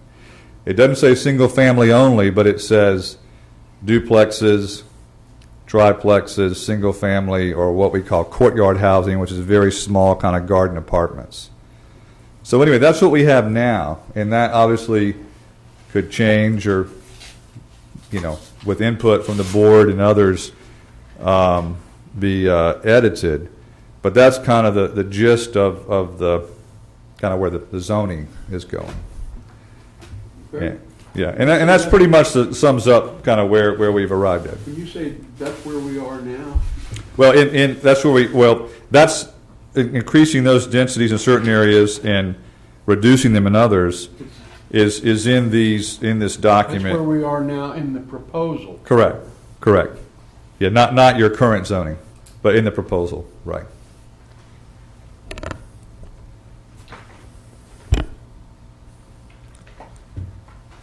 Okay. So that's a quick tour. It's a lot, but tried to focus on the newer stuff. But we pretty much have. We're kind of at the end of the contract in terms of the services of the phases and the deliverables that were in the scope. We're obviously going to do any editing or correct any errors that are there and get that all taken care of as part of our responsibilities. But going forward and taking part in the other phases of implementation, getting this approved by the various bodies, that would be kind of a separate scope if we played a role in that. I would mention, too, we have talked to Clarion on a number of occasions. We've been coordinating this work with their work. And say that again. We've been coordinating with Clarion Group is writing the LDRs for the, right. Clarion's writing the new land development regulations for the whole city. Yep. And we've been sharing this information with them as we've gone forward and they've gone forward. And essentially, the last conversation I had with them, a lot of the legal kind of boilerplate structure of the zoning language or the regulation language they would write but then they would defer to this document in terms of the specific development standards for Midtown. So that we just want to make sure what they were doing and what we were doing were not in conflict, or were not, working against each other. How would they do that? Well, they said they would just, again, write some general language in terms of authorities and the legal structure of what would empower this document for this area. And then as far as setbacks, density,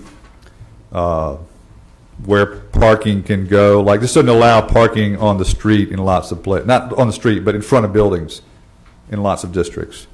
They may have other districts. Does not.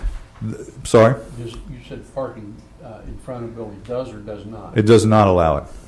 Does not allow it. We want the buildings to be up to the street and sidewalk.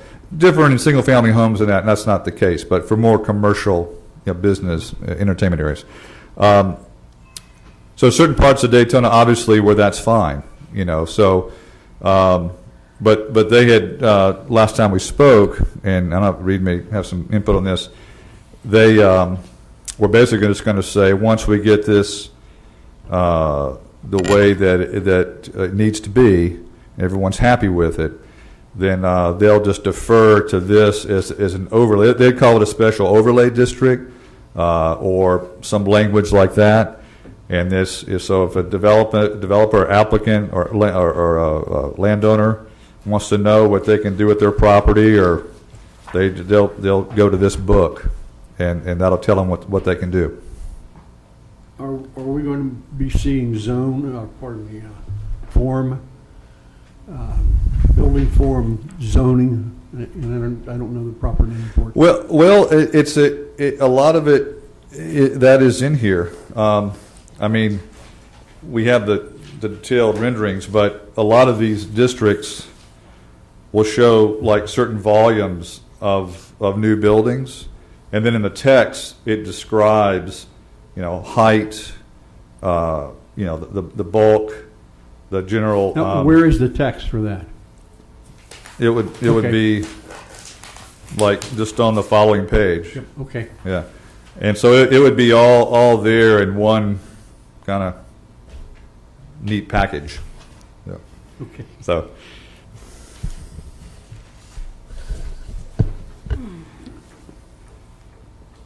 Any other questions or?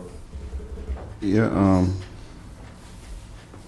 Ms. Holm, I think you guys have done a great job up to this point. I think we're further along than any other board, anything that we have done when it comes to Midtown on trying to develop some type of plan, some type of roadmap that we can follow into the future. As I sit here and look at this, and there's some of the things I know I'm starting to have more dialogue with staff on, is making sure that our plan is implemented and it goes hand in hand with the Clarion report. That's one of the things that sort of scare me, is that as we develop this master plan, I think the ball may get dropped, and that's something I want to make sure that doesn't happen, that we drop the ball, wait on staff to come take a look at the Midtown plan and then try to put it into the Clarion plan, because on a few meetings that we have went to, things are just being grabbed out of the air and thrown over to Midtown. Whereabout now that we have a master plan that probably I think will and can get adopted, I just want to make sure that it's what we want as a community is into the new Clarion codes. And that's some of the things that, I would really like us to continue to talk about. However, we need to keep a consultant on board that can work on this on a full-time basis. Because in my opinion, I think that the most important thing in this city right now is the E-zone. Nobody else's zone is more important than the E-zone. So I would like to make sure that we can continue to implement our master plan into the Clarion plan, and that we have someone that can really work on it with us. And I say that because another reason, you see a lot of consultants being hired for downtown All you see in the paper is downtown E-zone, downtown E-zone. But we have a problem when it comes to Midtown and other areas in this city having some direction. And I really thank you. I personally want to thank you for how you have taken this, and I think you've gone far and beyond any plan that I've seen in this city of Daytona in such a short period of time. So from me, I just hope that we can get it implemented into the Clarion. I will continue to push that we get it implemented along with the Clarion, because you know and understand what we're trying to do as a community versus anybody on the outside. Sure. Because you have more seminars and done more in our community in the past year to get us to this point than I've seen throughout the city. Not one time have I may have read in the News Journal or anything else about the Midtown Master Plan. But you pick up the paper, you see E-zone, you see downtown, you see E-zone, E-zone. So I just want to tell you thank you. I hope that we can continue a good working relationship, but we can make sure we have some direction in Midtown and our town also. Well, I look forward to it. I appreciate that. Okay, board, any more comments? Go ahead. Did I read correctly in the newspaper this morning that downtown has hired a consultant Yes. for the purpose of implementing, finding tenants? Yes, that is the case. And Mr. Bob Gibbs is hired. He's been here. Before I got here, he was in downtown doing surveys back in around 2005. He came back again, did a marketing plan that's on the website now, and there was some market potential, and we have some of that background study that's been done, and now he's out, hopefully with this new contract, and by next spring, he'll be out aggressively looking for tenants. Developers.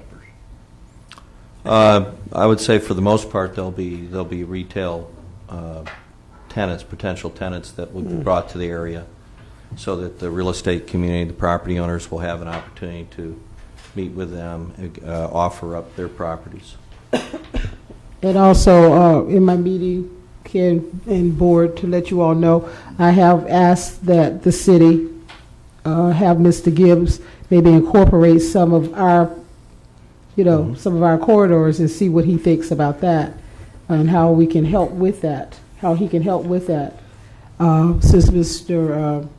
Huffman went down to downtown and gave them some free ones, some free lectures, I think they should kind of help us, have Mr. Gibbs come down and look at some things, and we talked about that. Mr. Gibbs is going to come down. When he comes to the community, there'll be an opportunity for us to have him familiarize himself with some of the other areas. We've in the process right now. We sent him some information about some of the commercial areas in ranging from Seabreeze, MMB, MLK, Orange Avenue. So he has some of that information he can start evaluating now, because he's looking at the different demographics and the things that they look at in that business, and then he can get on the ground and take a look at those areas and see if there's potential.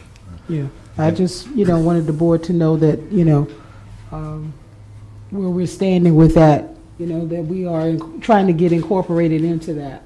We're left out of so many things, and I want us to be incorporated in some of these plans.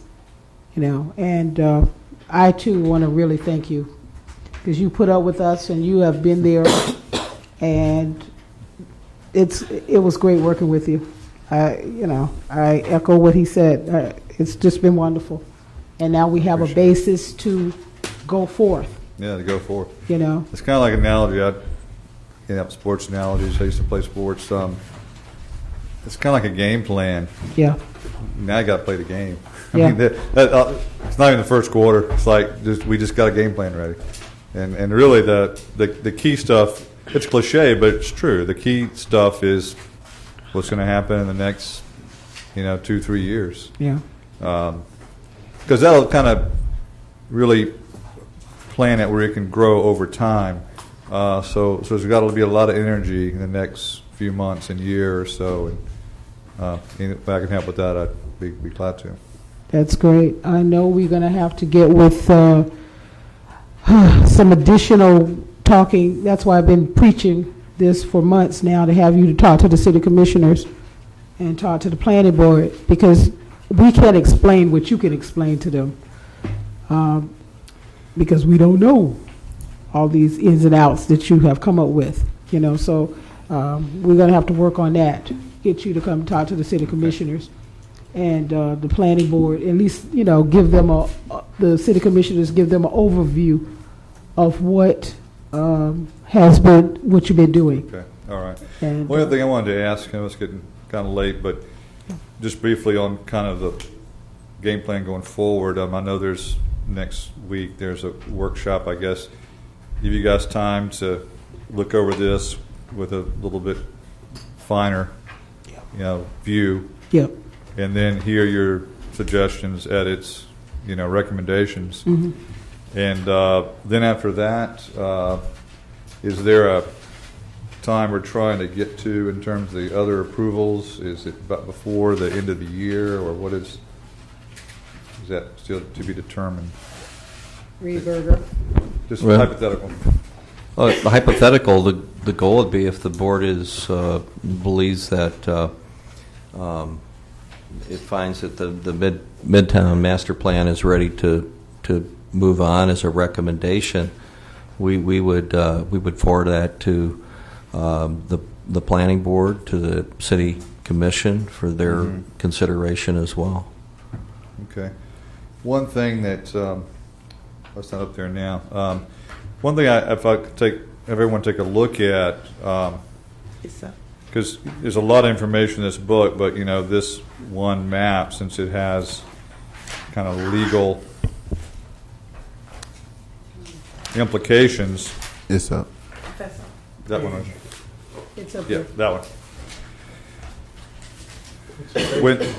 When we developed this, 45. we used a map that was provided by Reed and Charles and James, and to the best of our ability, and not just from guessing at it, but our information in the community, walking the community, taking pictures, made some of these color divisions. In other words, like this right here, the pink you can develop pretty intensely, and then it really steps back to a little lower density, you know, in this area, for example. Sometimes those boundaries were cut and dry, like at a street or at some other clear designation. Other times, we were trying to follow property line breaks to the best of our ability. So this is maybe where, more so than the board, maybe, Reed, your professional staff take a real close look at that, because we may have gone our line. The reason they're just not straight lines is because it's an existing community and there's property boundaries, and they jag and meander and do things like this sometime. So all I'm saying is that with the information we had, we tried to make those designations as sensible as possible. What we want to make sure doesn't happen is, you know, that goes forward, then some landowner says, hey, you cut right through my property. You know, I can build, this I'm exaggerating, but a single-family home here and a 5-story building here, you know, and obviously we don't want to do that. So we'll just need a little bit assistance with that, you know, to get those lines, making sure they're not doing anything that's going to be problematic.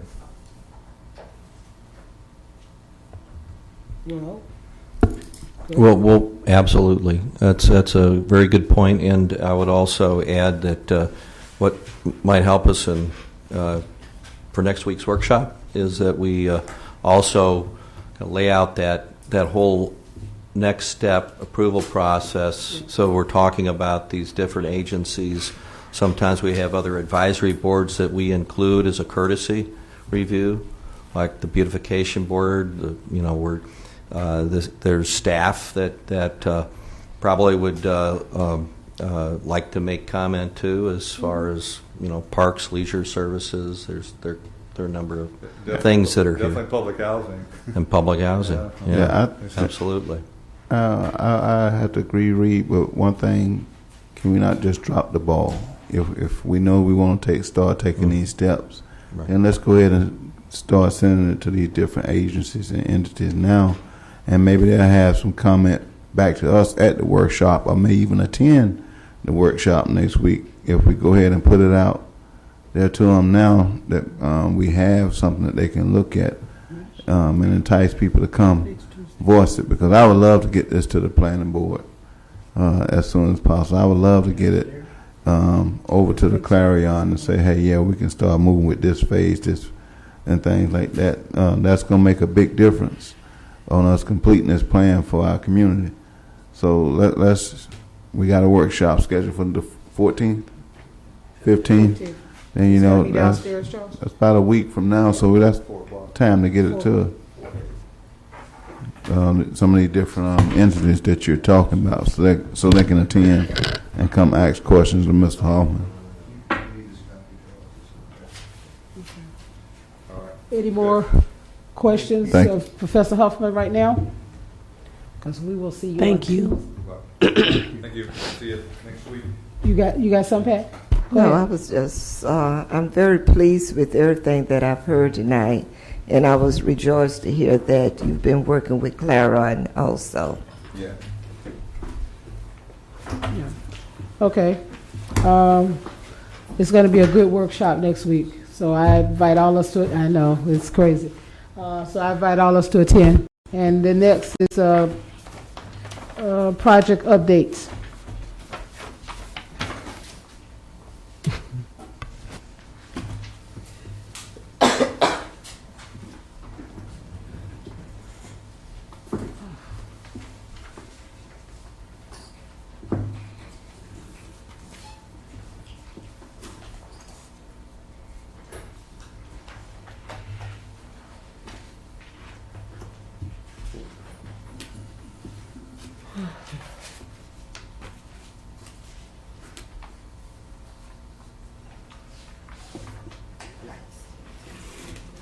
Okay, Chelsea.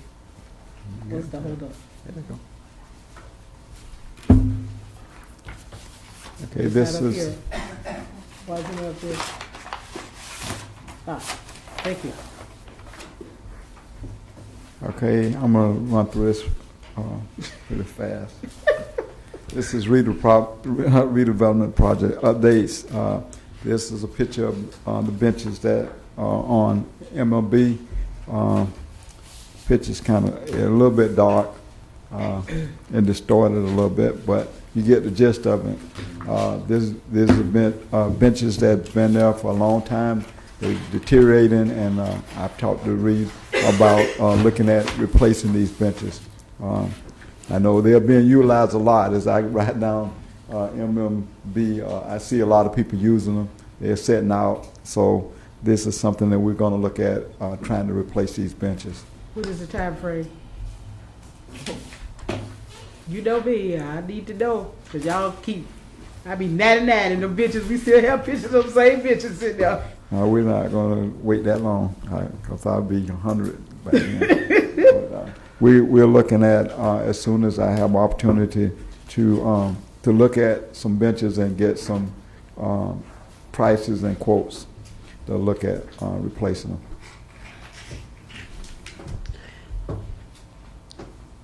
This is property that I've been forwarding to code enforcement. Some of the properties that I found, I'm working with code to try to make sure that we take care of this. In this particular instance, this is a property that I felt that was unsafe.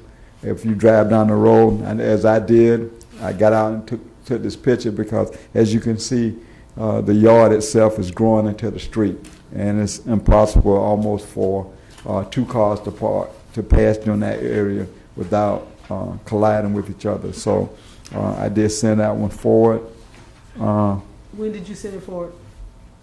I sent it to code enforcement. When?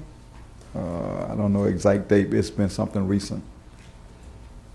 Last week, 2 weeks? Within the last week. I've got it on, I'm keeping a a record of when I send stuff to them and when they make corrections. This is 536 George Street. I took Ms. Ponder by this house on yesterday. This is a house that we're looking at that's going on the condemnation list for us to go ahead and demolish it.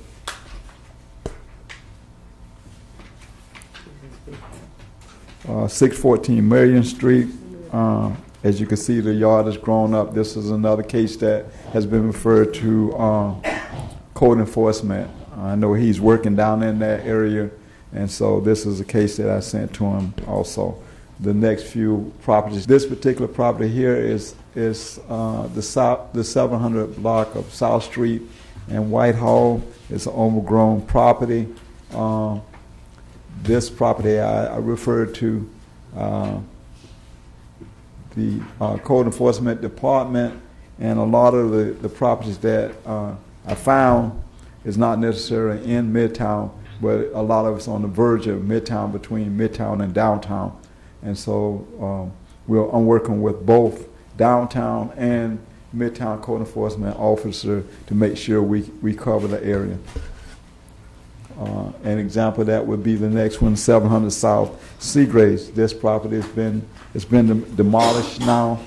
This was a property that was located in downtown, the downtown redevelopment area, but the effects of it were felt by the Midtown redevelopment area from the people that was living in this vacant apartment building and causing havoc on the neighborhood. So I don't have a picture of it, but it is, as you can see, the bulldozer went to work. So it's down at this point. The last thing that I have is a report on the Midtown Information Fair.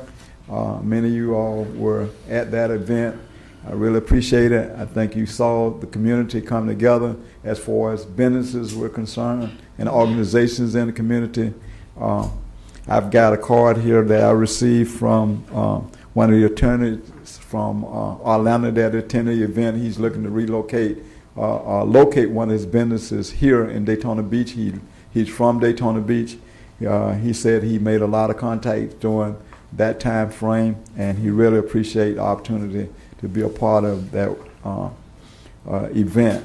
Additionally, I've got a lot of information, a lot of feedback from other organizations, other different businesses that attended the event.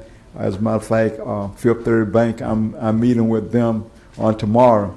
They want to partner with us to do some other community events in the Midtown redevelopment area. Being an ex-banker for 16 years, I know banks have a legal responsibility to do things in the community. I was a community development manager for 4 counties, and I know they have to, by law, do things in the community. If they don't, then they are violating some of the regulations that govern them. And so we had 4 banks at that event, and they are calling me now, asking to see what they can do in the community. It's not only going to help us from a redevelopment standpoint, it'll help us from a community development standpoint and also economic development standpoint, because we're looking to bring in different businesses in our community. We're looking at developers that want to come in. We need banks to finance them. So it'd be great that if we could get some of these banks to step in, like the bank that we talked about tonight. I don't know which bank that they are dealing with, but we need bankers to step up to the plate and take care of what they are required to do by law. And so I'm working with Fifth Third Bank. I have them, they called me today, they want to come in tomorrow, sit down and see how they could be and do some things in the community. I just wanted to bring that before you. Mr. McGee, I thank you for coming. I know you had to leave early, but you showed up. You saw the gist of what we were trying to get across. I really appreciate it, and I think everybody that was there really enjoyed themselves, and it was about bringing the community together, trying to get them the information, but at the same time, it was about trying to get businesses that are in the area to know each other. You got small mom and pop stores that these people don't get a chance to get out and meet each other and find out what's going on. I think that was a good opportunity that they were able to share information, share contact information, and they're going to utilize each other as business partners and organizations. So again, I thank you for that. I did give you a copy of some of the pictures that I was able to take with my cell phone, Ms. Ponder. So use the camera next time. But I just want to make sure that you got a general idea of what went on that afternoon. Thank you. Yep. I just want to thank Charles for putting that on. It was we needed more people there from the community, but it was very successful, I thought. And Pat and all of you all that came, I want you to know I do appreciate it. We have to support Mr. Bryan because he always supports us. Whatever we need him to do, he is there. And I get very protective of him when people don't do what he asked them to do. I was just talking to a person today. I said, if he asks you to shake dance on the street, I want you to say what street and go do it, because he's always there to help us. And that's the way it works around here. We're ready for public comments.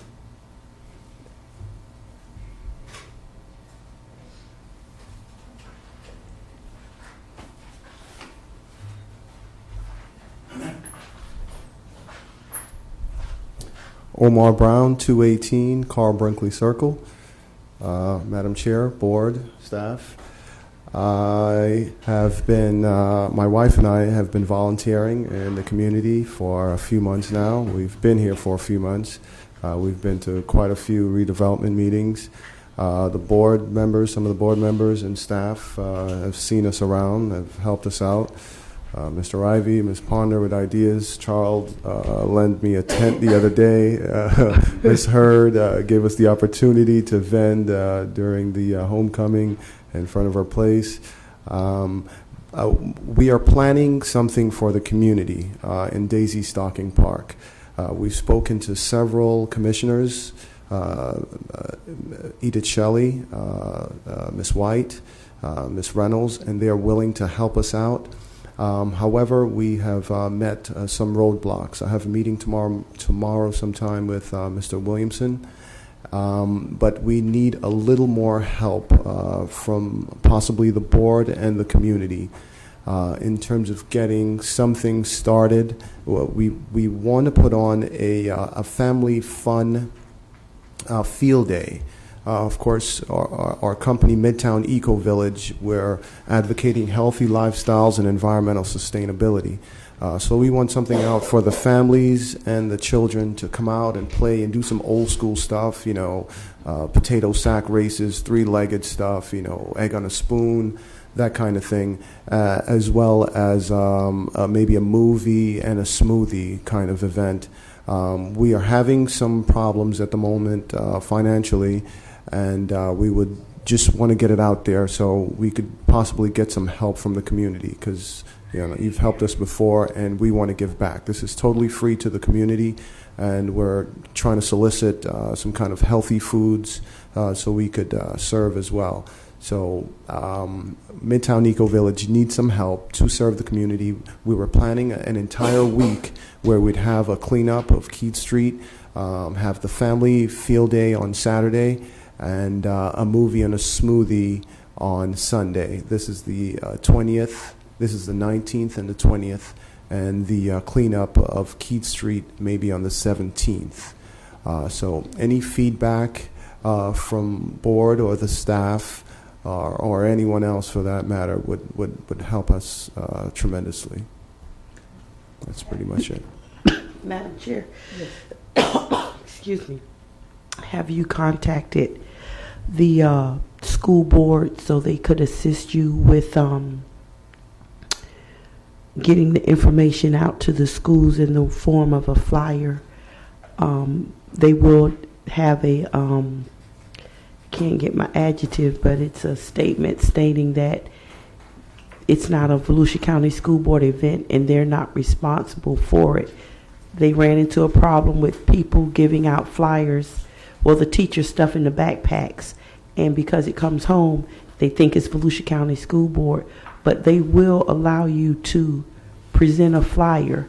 It's a binder, as long as the binder's printed on it stating that it's not. That's one way to get your information out to the students, to get home to the parents. That park's a good park when it comes to community events, and I know some of the hurdles you're probably running into with security and, you know, all the things that the city require when you use one of their parks. But that is one way. I know between the students with the backpack flyer, churches, if you get the information to them, not that Friday, for them to announce that that Sunday, they're really getting technical. They want it at least 2 weeks in advance so it can either be posted in the bulletin or read during their church services. That's 2 forms I know that work. And you have your Daytona Times and your WPUL and any other media outside of the News Journal. 102 Jams. Is it 102 Jams?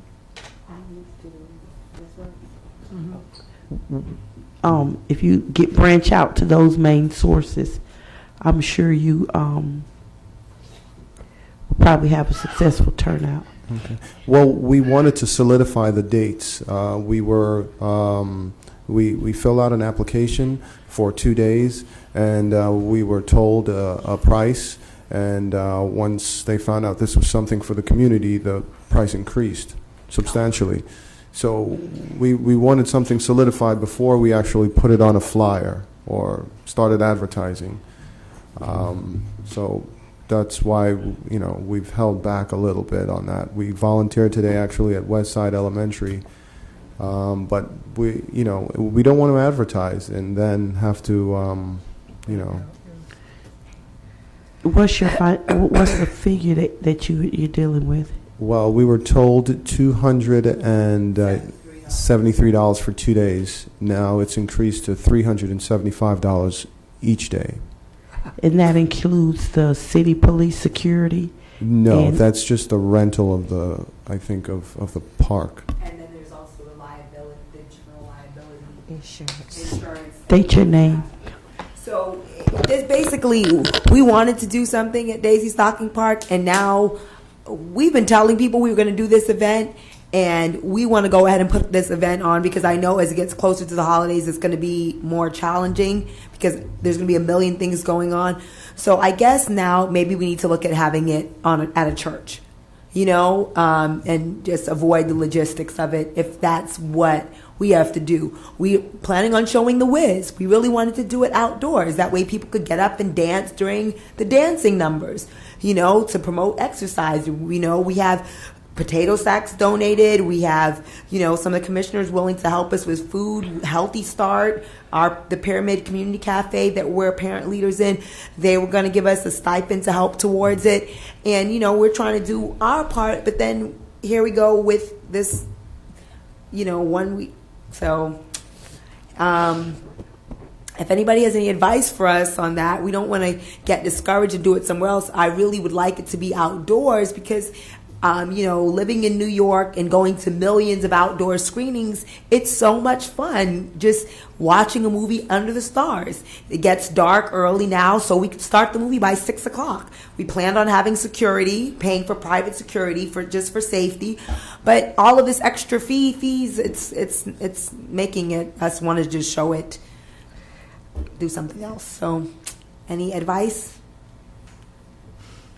I don't have advice at the moment, but I do have a big concern. Mm-hmm. The more and more we talk about activities in the community, baptism, everything, this is supposed to be community awareness, community centers, community pools, and then the city is turning around charging the community.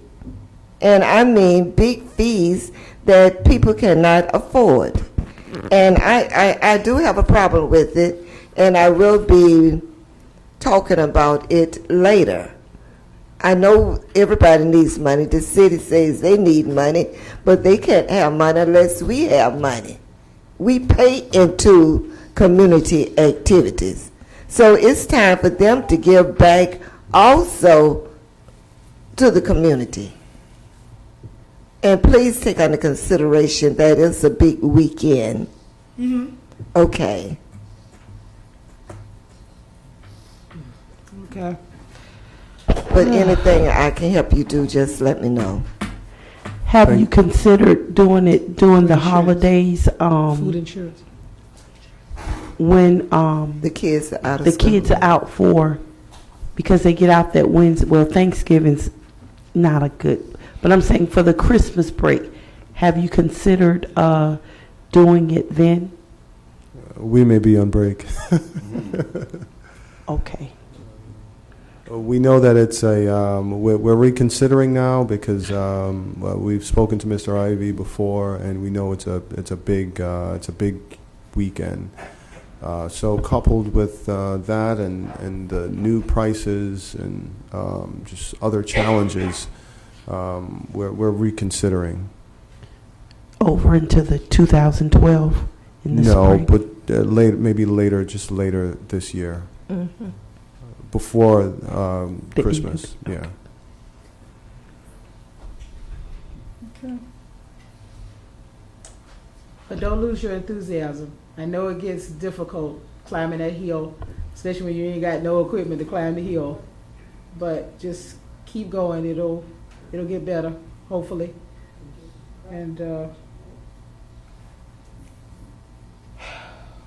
it'll get better. We'll try to do something to help. Thank you much. Okay.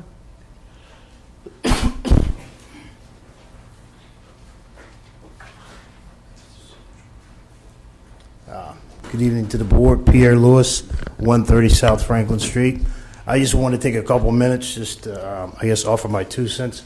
A lot of times you will hear that people, I'm a resident, I live right on Franklin Street, talk about what's bad sometimes in the area, but I wanted to at least commend the board and tell them how impressed I was and how much I enjoy coming into the meetings. It's been only, I guess it's 4 that I've been to so far, and it's impressive to see that, I call it my Camelot. My area that I grew up in, that sometimes people think that people on the boards aren't doing a lot in the area. So it's appreciated. I was here when Mr. Ivy, all the board members were talking about the convenience stores. So let's just say I understand that uphill fight that's there. It's appreciated to see that people are concerned and they care enough about that area. And not only that, it's appreciated to see that people are not just talking about back to 1711. They're talking about 2011 and beyond. And it takes those type of progressive ideas to think about not only of ourselves, but for the young people that are going to be in the area too. Another reason why sometimes I'm not at the boards as I have been before at some of the meetings is because I have 3 technology centers. My technology centers are in public housing. And I deal with what I call that frontline youth. It's those kids that are on free and reduced lunch, et cetera, et cetera. Those ones that a lot of our grants and our funding and stuff are written for in our areas. So I take back a lot of this information to them. We've got our own little group that meets, believe it or not, with those young people. Like I said, I'm a technology guy, so we stream a lot of that information to the kids because I try to get them involved. I was going to bring some of the young ladies. They've got a group called the Spice Girls. They just adopted at Palmetto Park Development. And I'm hoping that the next meeting they're going to show up so that you can know that the decisions and the plans that you're making here, there's a face to that. There really is. Anybody that knows me knows I have a big heart for the young people that are in our area because I always say I deal with the future every day. Every day when I deal with those young people, I have roughly 150 that stop between the 3 centers and the adults. So I'm confronted with the future every single day. So it's appreciated. And I noticed that the board member, Vice Chair, Mr. Ivy, was mentioning earlier, he said we were talking quite a bit about the E-zone, the E-zone, the E-zone. Well, guess what, Mr. Ivy? You're correct. That's all you see in the paper. And because, as I say, I'm a scientist, And I look on the website all the time. I was just looking at it. And even when you look at the website, I think it's the fourth link that's down there. It talks about the E-zone.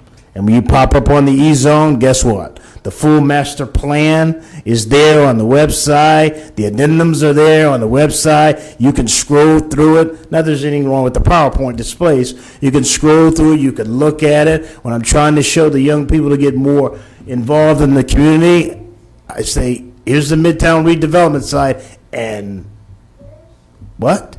There's nothing there. Zero, zilch, nada, nothing. Other than, well, your efforts are there. The agendas are there and the videos are there. But it'd be great if a lot more of that information, because the public that I deal with, the demographics in public housing, a number of the people, they don't have transportation. Those convenience stores are for their particular areas. So it'd be great in this day of technology and beyond that we could have a lot of that information that was streamed. Well, it'd be great if they could stream this. I mean, they have the videos, but to be honest, from a technology person standpoint, it's 1 and 2 weeks old.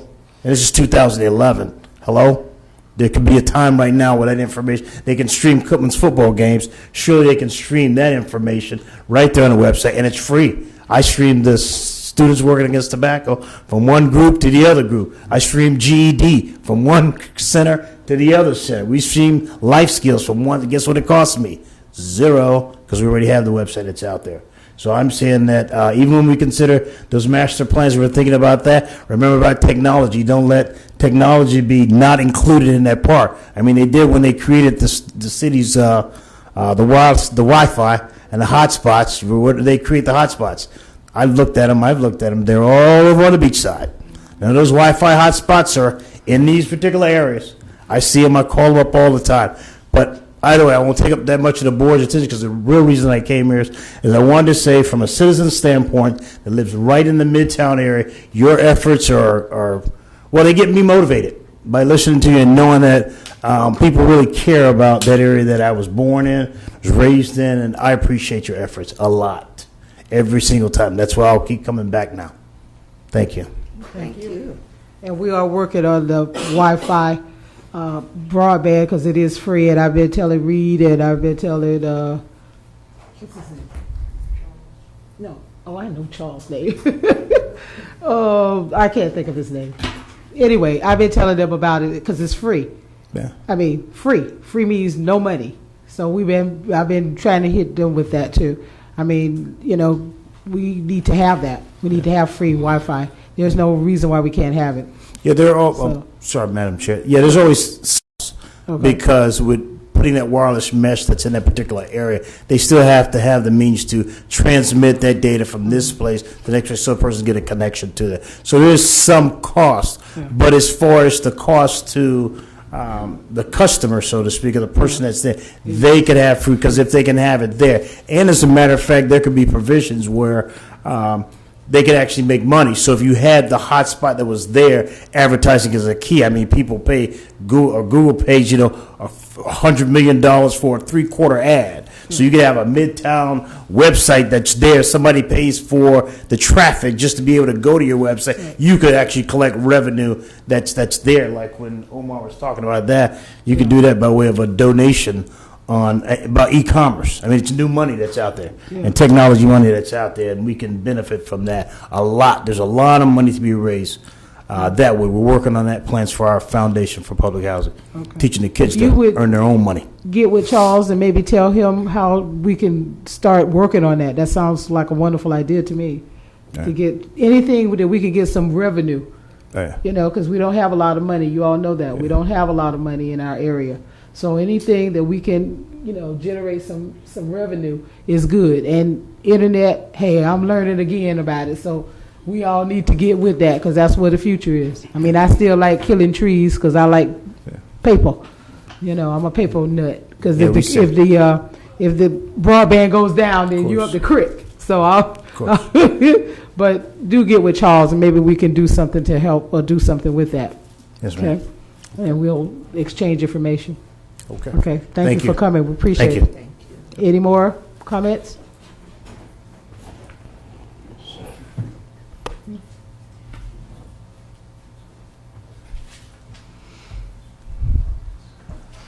Chairman and gentlemen. My name is Robert Klink. I have a business here in Midtown. I've been here for 30-some years at 327 Marion. It's Halifax Wrecking Company. The business community, I imagine all of you realize we are hurting. You know, this economy has really hurt us. It's hurt the people in Midtown. As far as the people having jobs and everything, they're non-existent. Finding jobs, we had to survive. We really have to go after and hunt jobs. Something came about that really surprised me because most of us businessmen in Midtown, we work. I mean, we're to survive, you're working 6 days a week and you don't get a chance to come to these meetings and that. I used to, but I haven't in a long time. So something happened here that's really affecting me and really affecting the business community. And I don't think anyone realizes it. So I want to read this little thing that I made up. At the September 3rd meeting, 2011 City Commission meeting, the last part of the agenda pertaining to Midtown, the city decided to prohibit the use of outside storage. Over 33 companies in Midtown, I've got them listed, have outside storage, and we're employing over 200 people. No one that I talked to knew that Midtown and the Planning Board were going to prohibit outside storage. So many businesses need outside storage. It's a big part of their business. 33 of them. No one notified. I know. I looked around. There's more than 40 businesses, 1 or 2 person operations, trying to survive in this economy, working out of their homes, storing their equipment in the backyard, just trying to keep afloat. I know this is not good, but people have had to move out of these small rental places, and they're moving into their homes trying to survive. It's survival. Who notified the citizens, the homeowners that are living in Midtown that can't afford to rent a storage place for a car, a boat, or any number of things that now will be visited by code enforcement? As if we don't have enough vacant commercial property, commercial and residential property in Midtown, to prohibit outside storage will cause a collapse in property values worse than what we have had. Businesses that were forced to close because of the economy won't return. When they won't be able to, they return in the new codes and everything, they can't use their outside storage. These are businesses that already were here, that left, that might want to come back. New businesses will not buy property in Midtown when they are prohibited from using the majority of their property, especially if they have outside storage, if they need outside storage. So to take all these businesses that have outside storage and say, you know, we don't want you, or we don't want you, or we would like you to phase out of the city, I just don't know. Same thing. Yesterday, the newspaper told us the city is spending more money to hire consultants to revive Midtown again, to revive downtown. What does Midtown get? What we get is more code enforcement officers going after Midtown businesses, homeowners, because they have outside storage. I would like to know how this got started. Who pushed it so that it was unanimously voted on in City Hall? How many business owners, vacant commercial property owners, Midtown citizens that will be affected by this ordinance knew about this? No one that I talked to.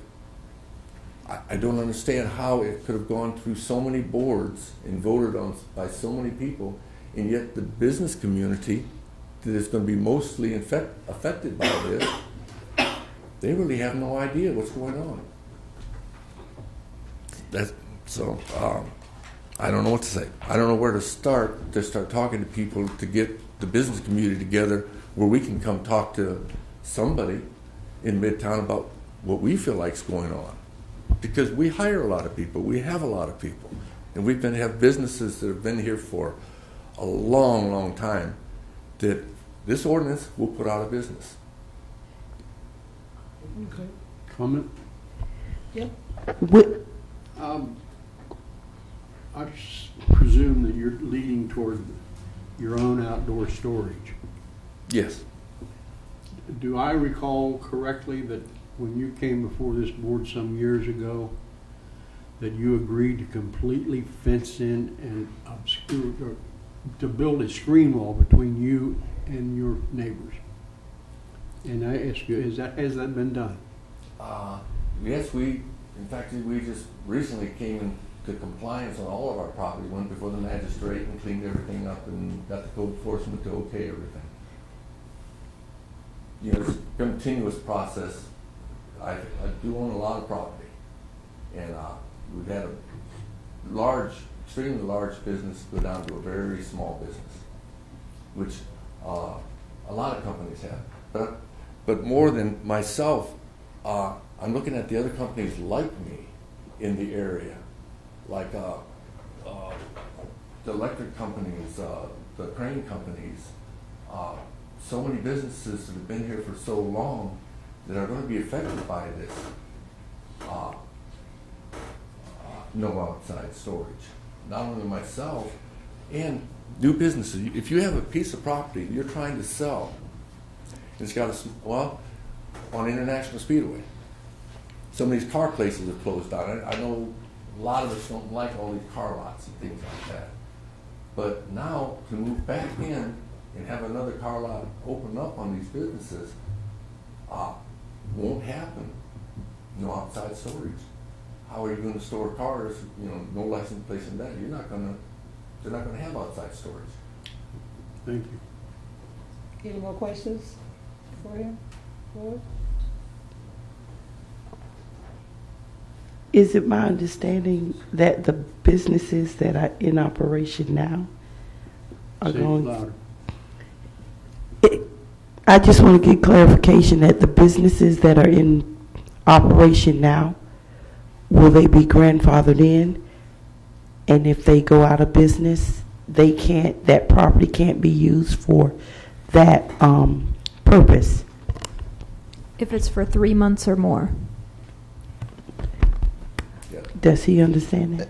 That's right. Yes, I understand that. So there's so much vacant property now in Midtown, commercial property, where these businesses will, all the way down Seagrave, all the way to Bevel and everything like that, where businesses have left.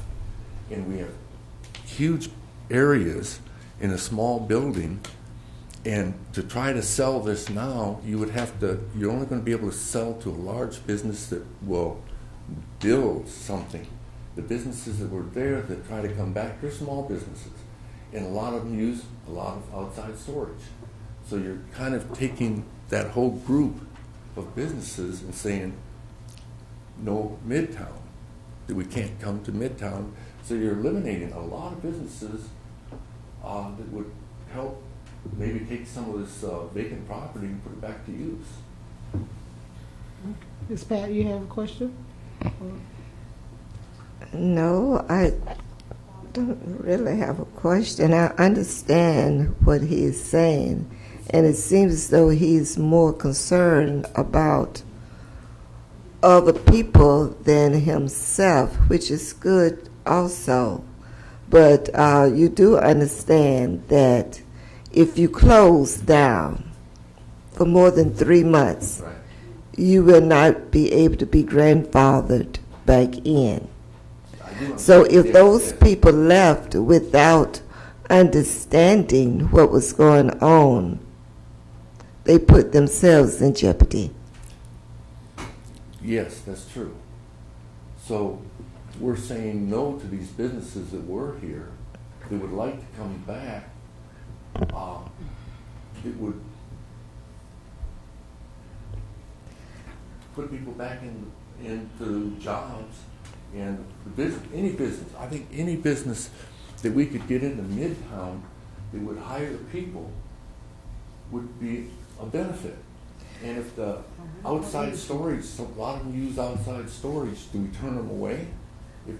Do we turn these businesses Well, away? Mr. Robert, we must say that they must follow the codes. They must follow the rules that are in place at the time that they would like to open a business. Okay. And if we don't have rules and regulations, we will never grow. Right, but if you take a I look on Marion Street, that there's properties there with a small building or vacant properties. These will never be used if someone can't come in and not only use the building, but be able to use the property. Well, it's the type of businesses that we're in. There's 33 of us on this paper that the biggest one, the one that has more property than anyone else, and in a lot of ways is the worst, is the city of Daytona Beach in Midtown. Go to the city property, all around Marion Street, Orange Avenue, all the side streets. Look at that property, and then you you pass an ordinance saying no outside storage. Because in Cookman College, they have a lot of outside storage also. How you're wanting to grandfather it in, but it would be nice. I wrote something to all the city commissioners about that. It'd be nice if the Daytona Beach had the money to go ahead and build some buildings really nice on Orange Avenue and put all this equipment inside the building. All these, the plumbing, the pipes, everything they've got in Midtown that's out there in the open. But what would that cost? It would be unrealistic. But I definitely believe, like Orange Avenue, the thoroughfares should be cleaned up and should be made presentable, and nothing that you can see. I mean, as far as like outside storage, it needs to be undercover away. But when you get off the side streets and the back streets where the industrial parts are, you're trying to regulate it where we're not going to have any businesses. And if that's the goal, I love the plans. I love the plans that we've shown here. But I'm thinking more of today, tomorrow, and this year, Midtown, the people in Midtown surviving. Now you put a blanket, no outside storage. You drive around Midtown, there's so many people that have things in their yards and everything, and it would be nice if they could afford to get some of this stuff and not have to sell it or to get rid of it. And even if it's in the backyard, how does this outside storage affect the stuff that's in your backyard? Okay. Code enforcement come there and say, if your neighbor says, I don't like that in my neighbor's backyard. So we send code enforcement after all the citizens that have something else in their backyard. Okay, sir. According to this thing, I believe they do. Okay. Thank you very much for coming and voicing your opinion. We do appreciate that. I have one question. What board or who would I go forward and bring some more of the people, real estate people in to talk to? Who would they talk to? To this board or the planning board? Reed. I know it went through all these boards. Who would he? There's a lot of Do that. businessmen I'm concerned with that. I think you start with the city commissioner, the one that represents your area. I would start there with one. I did. I've already gone there. So Okay. now, where do you go forward? I figured coming here in Midtown, being a businessman and having been here for so long, and I know so many people in this community. I've been here most of my life, and Okay. something like this is. But, we just said, talk to the city commissioner in your area. That's about it, and she will direct you to whoever else you need to talk to. Okay? Would it, like the planning board, I Talk to the city commissioner, and she'll direct you to whoever else you need to talk to. Okay? got it. I appreciate Okay. it. Thank you. Okay. Any more comments? Board comments, please. Denise? I wish everybody a happy Thanksgiving. I've been sick with the flu, so that's why you didn't see me at the workshop. But other than that, I'm excited about our master plan, and hopefully over the next 50 years, we will see, if not half, at least 75% fruition of this project. I just wish that Midtown would be considered by the city when they have this money for consultants to send them down to see us, not after we find out they've sent them somewhere else, but just come in and really see what can be done and what we need in Midtown. Again, happy Thanksgiving. Mr. Ivy? I would like to echo what Ms. McMillan said. I would like to wish the board and the community a happy Thanksgiving and enjoy the holidays.